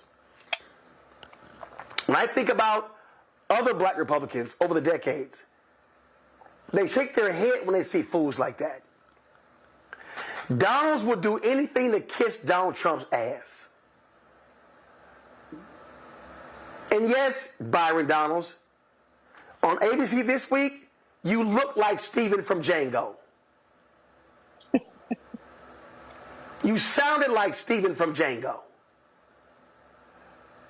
All you had to do, a black man married to a white woman with biracial kids, is say, Vice President Kamala Harris is biracial. She's black and she's Indian. All he had to say was, Trump shouldn't have went there. But see, when you got no guts, when you got no morals, no values, no principles, no ethics, when you've got no black consciousness, then you'll sit there and say that crap because maybe Byron Donalds, what you need is what we saw when y'all were trying to pick a Speaker of the House. Maybe you need them to pat you on the back of your head and say, good job, boy. That's the kind of stuff that I find to be despicable. You don't even have the decency to check that racist white man, because you would do and say anything to be in his good grace. And that, to me, is even more embarrassing.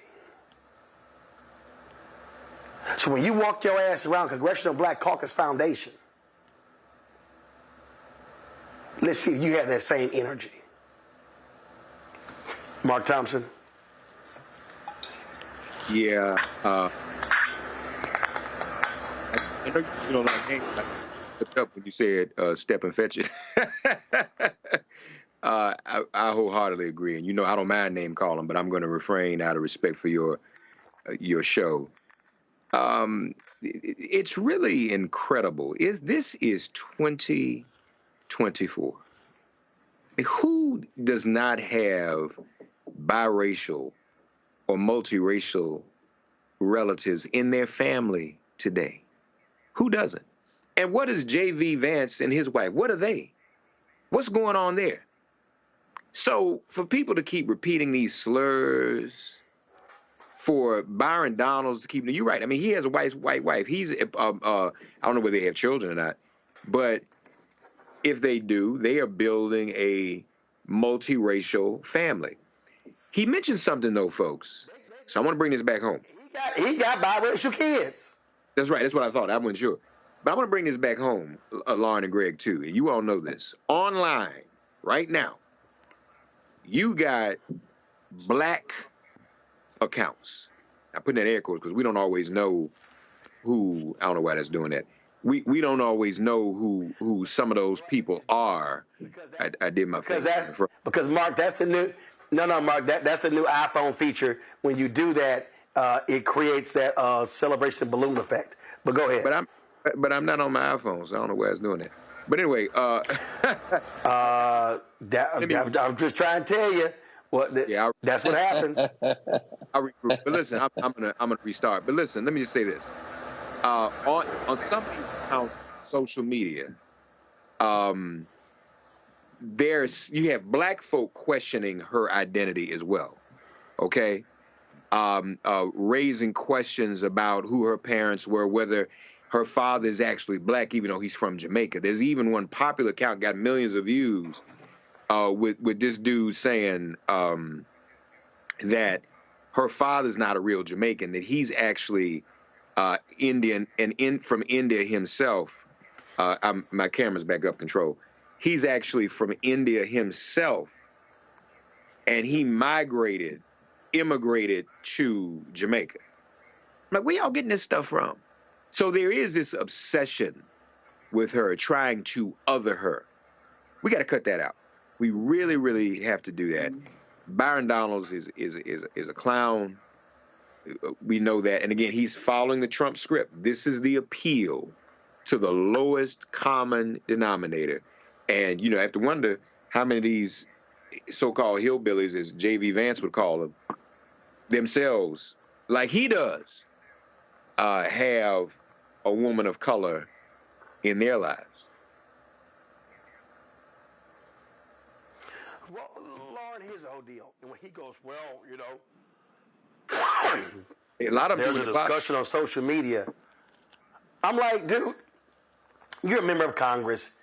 I mean, get a grip. So, I mean, again, all he's doing is just kissing Trump's ass at all turns. He doesn't even have the guts to say, he shouldn't have said it. This is not a conversation. My kids are biracial. Move on. Right. Yeah, well, he's not going to say that. He's never going to say that. The story of Byron Donalds and the saddest thing really about Byron Donalds is that he knows exactly what he's doing. It's completely intentional. It's not accidental. It's not because he's stupid. It's not because he doesn't know what he's doing. He knows exactly what he's doing. And for whatever reason, he has decided to be the consensual manservant of Donald Trump. He's decided to be the Trump chaperone, the Negro by the door of white supremacy, whatever the heck you want to call it. He's intentionally wanting that role. That is the role that he wants to have. I think he suspects that he might get something out of it, maybe a cabinet position. But he's trying to show more than anything that he is the loyal manservant.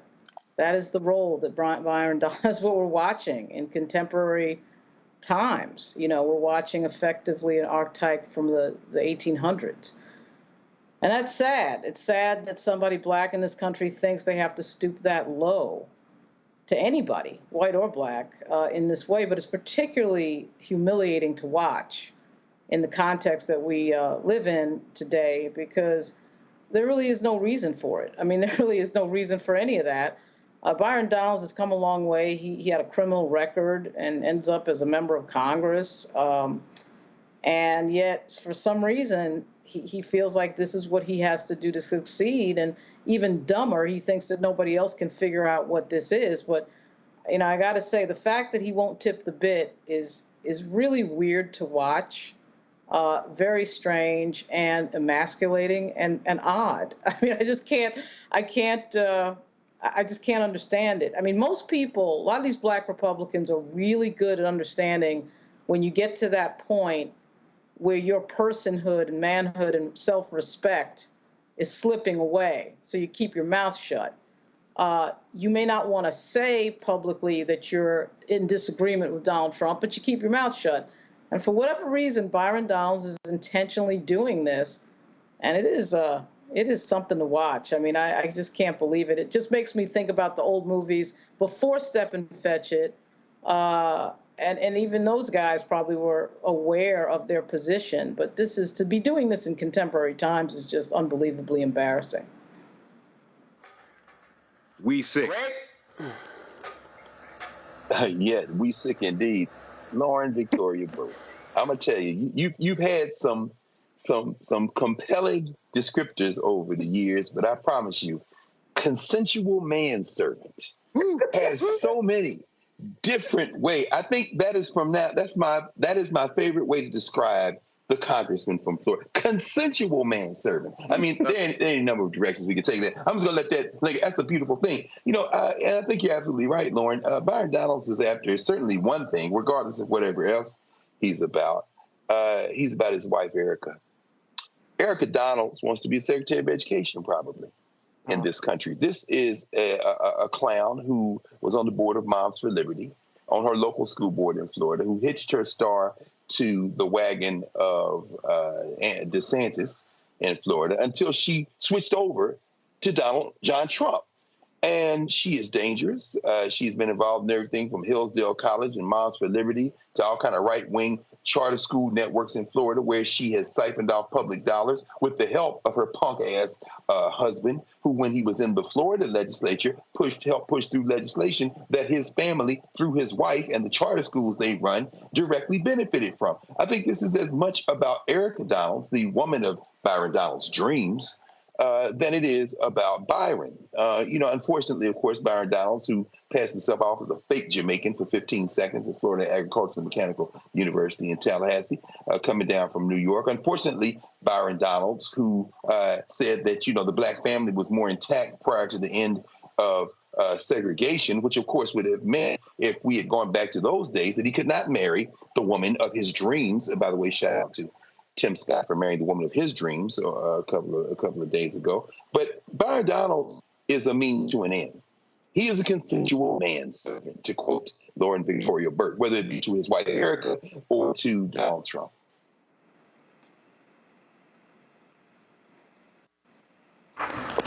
I just saw this here, and I'm done with Byron Donalds. But my God, Harold Ford Jr., can you please let the Memphis in you come back out? I just saw this, and, bro, what the hell happened to you? Y'all, watch this. I got White Dudes for Harris right here, and I'm not going to put it on for one reason, I don't want to mess up my hair, but two, I'm not for Harris, so I'm going to give it to you. A white dude for Harris. You are white, right? You're white. So you have? I'll give it to my father-in-law. Okay. You wear that. You wear that, Harold. I give this as a gift. Thank you. And you put it on your beautiful head. I appreciate that. Red, white. You won't wear it, so you're not a Harris supporter. I am. You're not going to mess up your hair. Look at it. I'm a huge... Come on, Harold, put the hat on. Joining us now is University President Dr. J. That was horrible. That was, I mean, he goes on that show and they buffoon him like that. Yes, all the time, and he sits there. I get a hat to my father-in-law because he's married to a white woman, but you let that racist bastard Jesse Waters well, Harold, you are white, right? Wow, that's all, y'all. Hey, Roland. Now, listen, it would take Mark. You might have to walk Roland through the history of the Ford family in West Tennessee, particularly Memphis, and how this is so on brand for a junior, and so to speak, after his father, who was a congressman for many years coming out of Memphis, the Ford family, passed the baton to him by Mark. What was it? I'm trying to remember. Harold Ford Sr. withdrew from the campaign before any. Well, he withdrew from the campaign too late for anybody else to jump in. So they just basically put up signs in Memphis that said Junior. Harold Ford Jr. had a silver spoon in his mouth for decades, but that's all brand for Harold Ford Jr. Anybody in Tennessee, that ain't even news in Tennessee when it comes to Junior. But I ain't got Harold Sr. letting no white man clown him like that, Jeff. Greg, I'm calling you brother. I'm getting my Tennessee confused. That's all right. Yes, sir. We all know each other. In Asheville, Tennessee. Yes, sir. Yes, sir. I don't have Harold Sr. letting himself be clowned like that. That is embarrassing and disgraceful. Oh, I agree with you. You're right. Harold on that show no more. He really, really doesn't need to do that. Y'all, young people, parents, show that video. You never want to be in that position. That man said, "Aren't you white?" on television. I mean, that was just nasty. He knew what he was doing. Oh, it's disgraceful. And I'm sure some of his grandparents, I know some of his family rolling over in their grave. That is horrendous. You going to subject yourself to that kind of thing? Well, let's understand something very clearly here. It's easier to be the person that goes along with this nonsense than it is to be the person that stands up and says something, right? It's easier to be the Roy Wilkins than it is to be Malcolm X. And everybody knows that. To sit there and get your little check from Fox News and get clowned is easier, and to keep your mouth shut, it's easier than to say something live on the air, which is what he should have done. I'm sure we're going to hear some story later about how he confronted Jesse Waters in the back. Well, why not do it on the air? He clowned you on the air, so you should say it on the air. But, you know, when it comes to this entire thing, I have to wonder to myself, why is Harold Ford on Fox anyway? Why is he on Fox? Forget about today's event. Why is he on Fox News? Well, you got to remember, there was some allegation. Remember, he was on MSNBC, Morning Joe a lot. Was some allegation with, I guess, with one of the Wall Street banks he works with, and then it took him off the air, and then they didn't renew his deal, and so then he goes to Fox. But it's like, bruh, have some black consciousness. You don't let no man just sit here, especially when you know that Jesse Waters is a racist asshole. Right. I mean, but you gonna sit here you kikiing. I'll give it to my father-in-law. Man, okay. Anyway, let me just go ahead. Let me thank Greg from Egypt. Let me, cause see, I ain't even. Don't let me have to get some text messages from my dad like, you gonna cuss that much? Yo, between Byron Downs and Harold Ford Jr., I'm about to be cussing dark-skinned and light-skinned dudes out tonight. So, Greg, Lauren, Mark, I'm just letting y'all know. I appreciate it. Thanks so much for joining us on today's panel.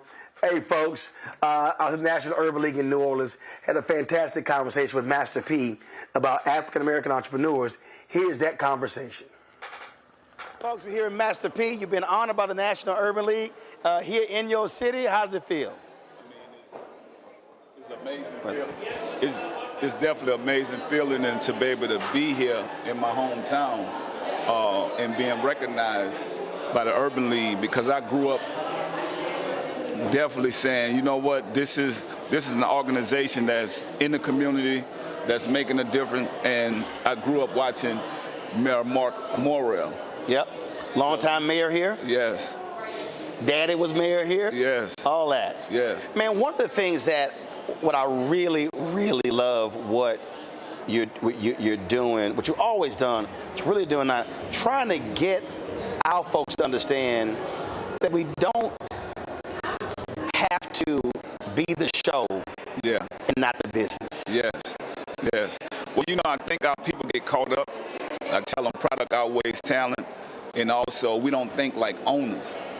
We always think like, I want to be this player on this team. I want to be in this movie. What about creating? I had a black woman in L.A., Stevie Wonder's radio station. Yes. I went on the air. She worked like in sales or whatever. And I go, she said, Mr. Mark, good to meet you. She had a picture on the wall. Yeah. She said, that's my first rounder. And I went, I'm sorry. She said, that's my baby. It's my first rounder. Yeah. And I said, sister, don't ever do that. Yeah. And she went, what do you mean? You should be saying he's going to be the owner of the team. Yes. Bro, she started crying. Yeah. She said, nobody has ever said that. I said, baby, the owner got more money than the first rounder. I tell people all the time, right? When you look at the NBA game, who get the trophy first? But say it again. Who get the trophy first? The owner. And so we have to deprogram our minds, because even the celebrities, like I do a thing now, Master P Masterclass, where these celebrities get mad when you talk about the truth. They quick to just take 10% of something, which it might be a large amount, but imagine how we're going to bridge the wealth gap with one of us getting 10%. And the other one get 90. That's what they get 90. Think about it. Right. And so I want to deprogram our minds to saying that it's okay, that's good, but if we use their picture. So think about this, right? Famous Amos. He had to sell, he was forced to sell his company for $1 million. Yep. Somebody brought that company from him for $51 million after he sold it. Right. He didn't sell it for $1, they bought it from somebody else for $51. Yes, and then that person sold it for $1.6 billion.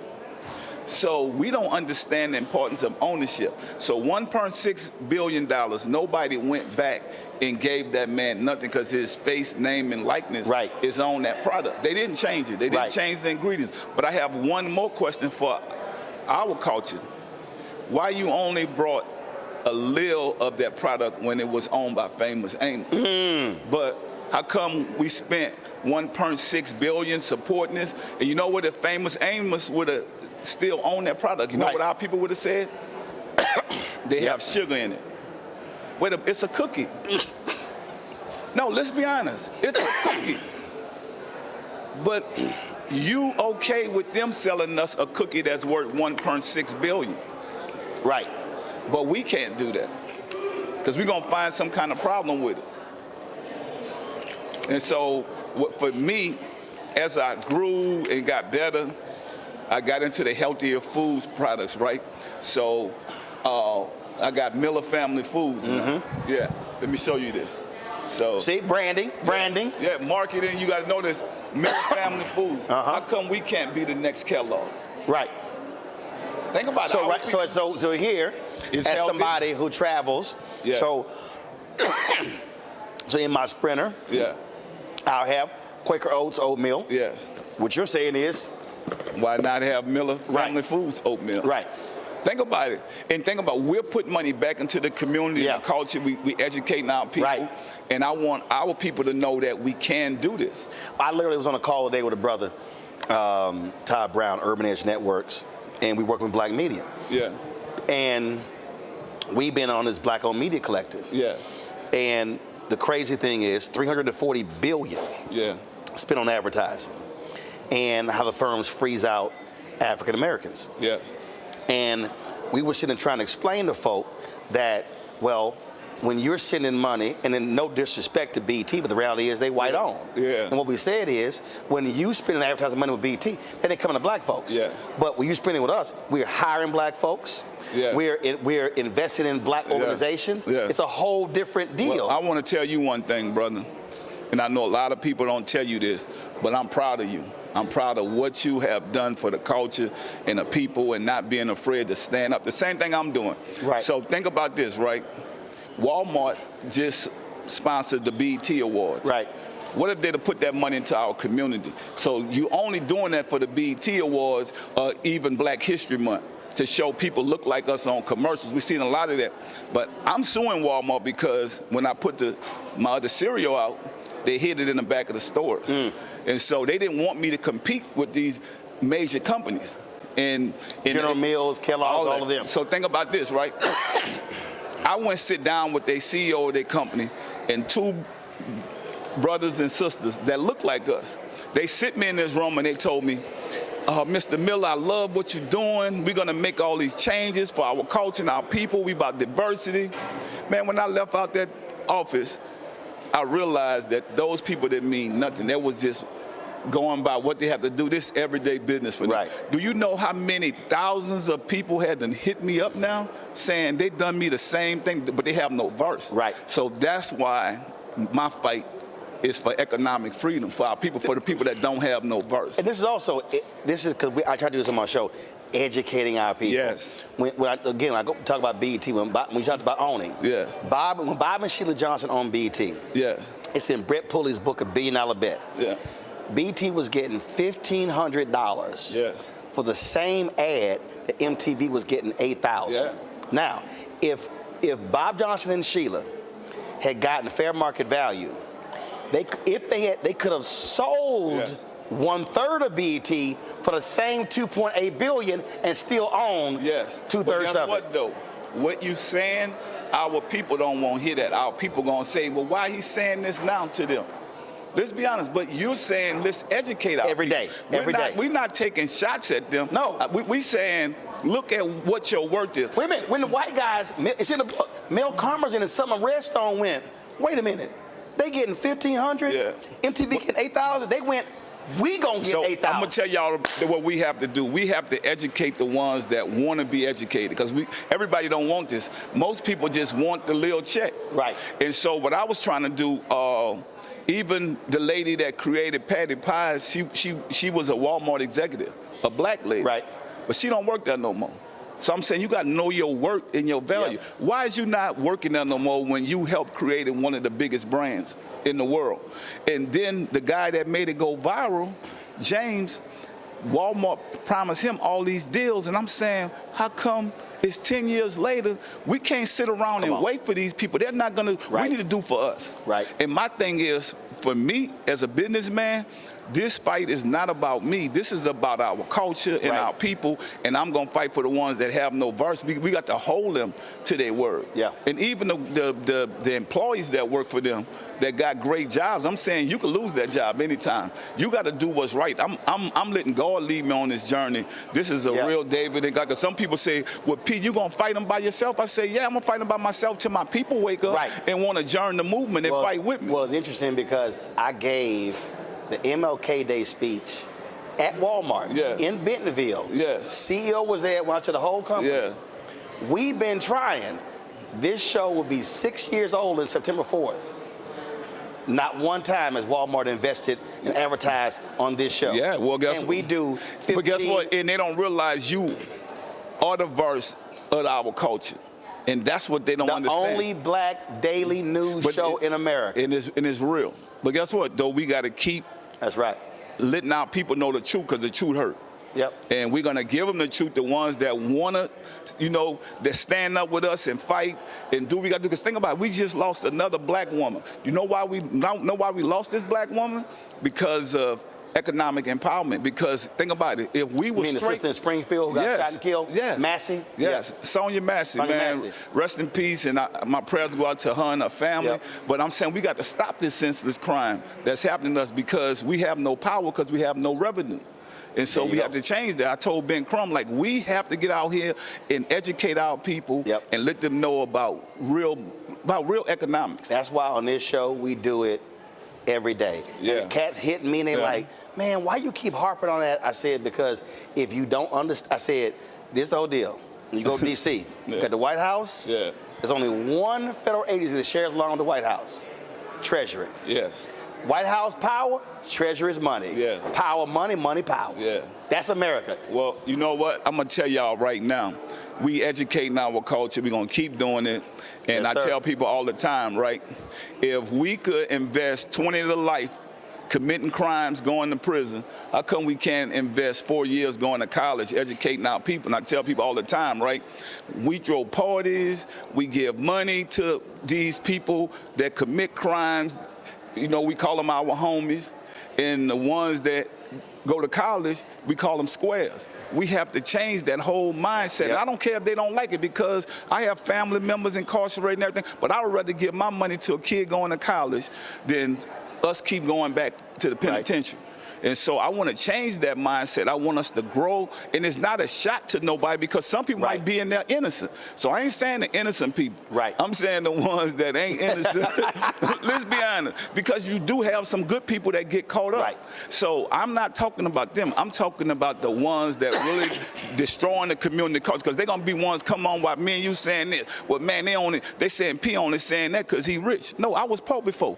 I wanted more out of life. So don't say that I'm rich. Because I'm not rich, I'm wealthy. I could lose it any time and get it back. You know, it's just like oatmeal, just add water. There you go. Just add water, I can get it back. I know how to make money. Right. Roland, I know how to make money. Right. And I know how to do it the right way. So I tell you all the time, when I got that oatmeal, the police pulled me over. What you got? I got oatmeal. Officer, you want some? They let me go. I ain't got to hide. I ain't got to look over my shoulder. And that's what I want to teach my people. Right. That's the way we survive. Well, what I keep saying is, we got to have black-owned media. Yes. That way, we're not asking permission. Yes. When the cats call me, they say, man, is it possible? I'm like, yeah. They go, but they start looking around and said, oh, no, I don't have to call anybody. Yes. I said, because there are no meetings where I work. Yes. I either say yes or no. Well, you know what? And anybody watching this is why y'all should be supporting this brother. And every chance I get, I'm going to support him, because we stronger together. Think about it. Like, we don't have a verse if we don't have media. That's it. Because they could say anything about media for a reason. And you know, think about it. They are gonna beat us down. They did the same thing to Jesus Christ. When you're trying to do the right thing, they are gonna be on you. They're gonna hate you. But I feel like whatever they do, in the end, God will turn it into good, because we're doing the right thing. That's it. Well, brother, this is awesome. I didn't even know. Yes. I'm glad I do. And again, I eat oatmeal. Yes. I'm one of the brothers who like oatmeal. And so by being able to buy a black product, we have, and every Tuesday, I have a segment on my show called Marketplace, where I specifically featured black-owned businesses. And I hate to say this, but I can count on one hand how many of those black-owned businesses that have sold thousands of dollars of products and to come on my show, never sent a check back. Wow. Not even $50. And I don't charge them for the segment. You ain't looking for that. But that's, again, when we talk about how we have to change the mindset so to think support. about this, right? When we talk about being scary, our people scary because when you look at, even we talk about a company like Walmart, right? We're afraid to even talk about that. Absolutely. And so when you look at that company, how many black billionaires have they created off a product? Let's be honest. How many? I just want to know. Come on. And then we get it. You're going to give us a little space, a couple $1 million in a hair care product. What are that going to do for our or fun black events, high tables, sponsorship? Yes. But you're making billions. But we got to tell them that you are not, because we spend trillions of dollars as black people. We spend at least $1 trillion. 1.6. That's what I'm saying. So think about this. They know our buying power. Yep. So how come you don't help us grow?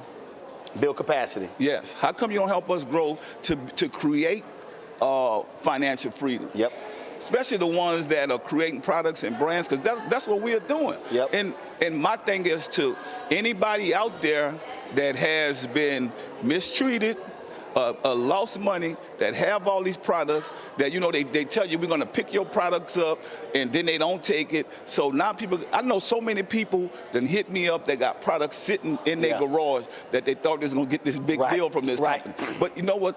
They keep beating us because we're afraid. One thing about Martin Luther King, he fought for our civil rights.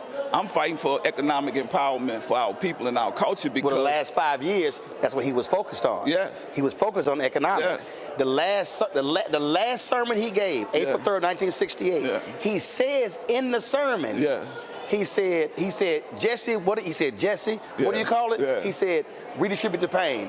He named 5 companies that we should boycott. He said, we don't want to throw a Molotov cocktail, no fights. He said, we just got to withdraw our money. If they not supporting us, we shouldn't support them. Wow. That's his last sermon. And so let me tell y'all this, right? Now we have phones, we got the internet, we could actually track this stuff. We got to stop being scared and do the right thing. And I'm telling any brothers and sisters out there that really want to make it, right? This might not work for me, Roland. Right. I want this for people after me to be able to eat. So this not even a fight for me. So I don't care what they think or what they think about us.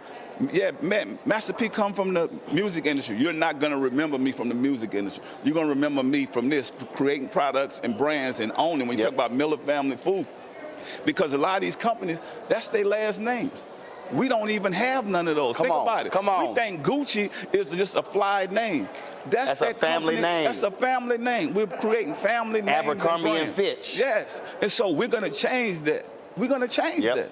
We're going to change that and show our culture and our people that we can change this and grow it. And if it take 100 years from now and we ain't here, it's going to happen because that video's still going to be around. Yes, and we sparked this plug. So every engine has a spark plug, and I'm going to tell you, I don't know how some of those CEOs and those employees of these companies could sleep, because they talk all this diversity and helping us and then go right back to just getting their check and forget about us, forget about the other people. And so I'm saying, y'all take that check. It's going to be hard for y'all to sleep at night because y'all messing over good people that could change the community and the culture. That's why we dying in these streets, because a lack of revenue, a lack of education. I tell people all the time, we don't pray for money, we pray for wisdom. The money gonna come. And so, well, brother, look, you're more than welcome to come on the show anytime.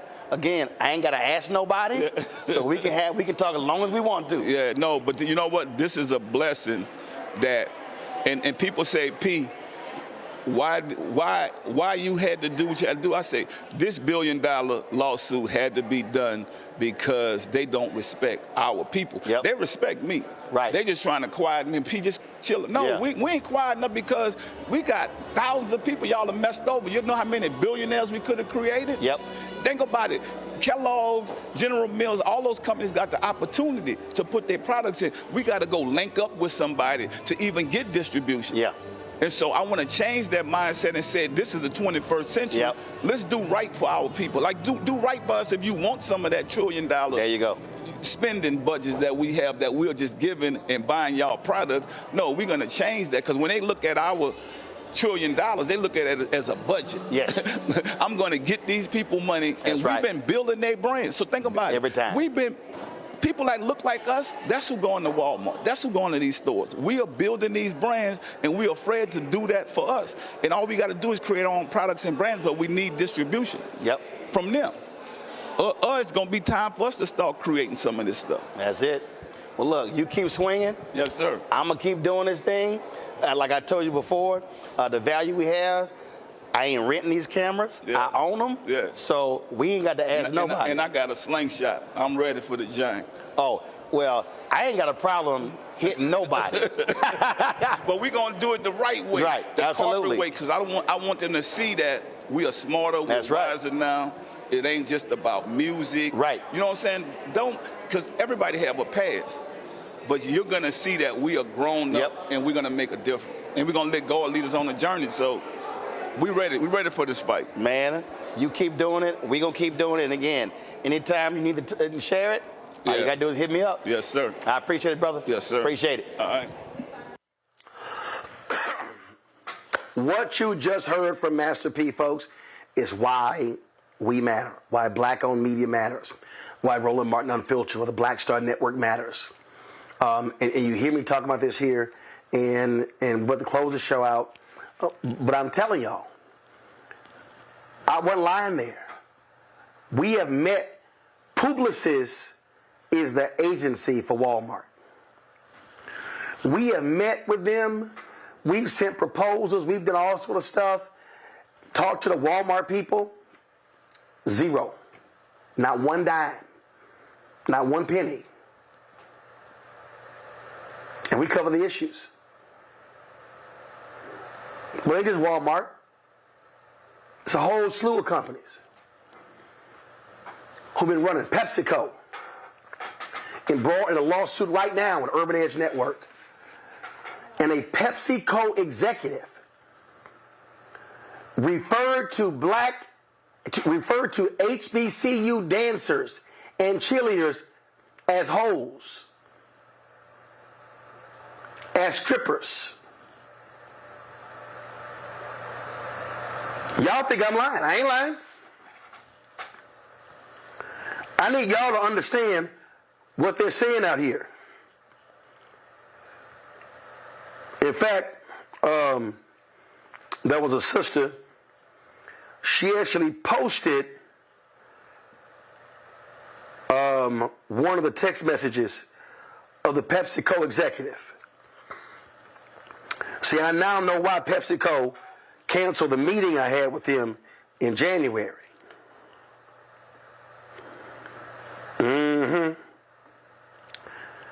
See, y'all got to realize what's going on out here. And if we don't have our own media covering our stuff,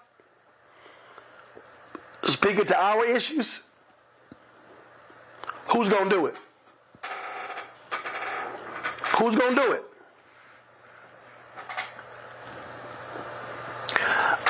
I've been warning y'all about this whole deal. Dr. King talked about this in his last speech, April 3rd, 1968. And so this is about us supporting our own and doing what's necessary. So y'all support has been hugely critical. Our fan base has been amazing. In the last 6 years, we'll be 6 years old September 4th of this year. And y'all been amazing. But your support is needed. Like I said, it's going to cost us about $25,000. Ain't no sponsor. Ain't no sponsor. We go to Chicago for the convention. The internet alone is going to cost us $3,000 for 5 days. Our space, all those different things. Staffing costs, hotels, you name it. But we are committed to being there. And so when you support the Bring the Funk fan club, that's what you're supporting. You're supporting what we do every single day. And that is bringing the news from an unapologetic, unfiltered black perspective. We don't ask anybody for permission to cover the stories that matter. It's a whole bunch of so-called new black media people out there. All they do is do this here. Bump their gums. They ain't never out there covering the stories like we are on the ground. So to help us, folks, send your check and money order. P.O. Box 57196, Washington, D.C., 20037-0196. Cash App, $RM Unfiltered. PayPal, R Martin Unfiltered. Venmo is RM Unfiltered. Zelle, Roland at RolandSMartin.com. Roland at RolandMartinUnfiltered.com. And so let me shout out Janae, Kalinda Lee, Portia Anderson, Trina Hodges, Jennifer Jones. Let me shout out Alice Jen McKay, Dolores McKeever, Joanne Dargette, Trudella, Jay Afon.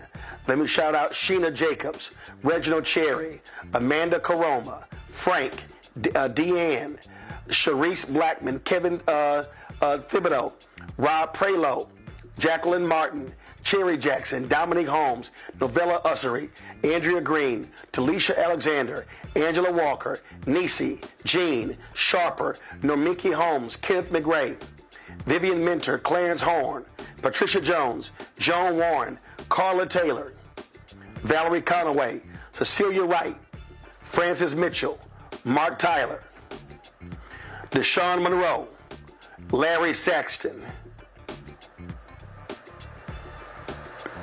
Priscilla Graham Dorsey, Mom Gracie B. Johnson, Joan Cox, Carisha Freeman, Courtney, Harold, Natone Q. Weber, Brother Robert Carter, Rochelle Gladney, Bridget, Imani Enterprises, Rosalind, Stephanie Suarez Davis, Teresa Campbell, Derek Robinson, Kimberly Smith Bay, Linda Ward Sapp, Corey Harden, James Jarrett, Tanya, Priscilla K. Curry, Tammy Smith, Corey Harden, Darlene Jackson, Kenneth Abram, TBAA LLC, Alicia Green, Tina Royal, Juanita McCargo, Lisa Hall, Joseph Lagarde, Chris McLean, Danielle, Anita Gray, Martha Daniels. These are all the people who have supported us last 2 hours. Thomas, Tawanda Porter, Connie Dangerfield, Jennifer Jones, Lauren, all of you, thank you for your support. We are doing the work, putting in the time, and giving you what nobody in black-owned media is doing, what nobody in mainstream media is doing. Randall, thanks a lot.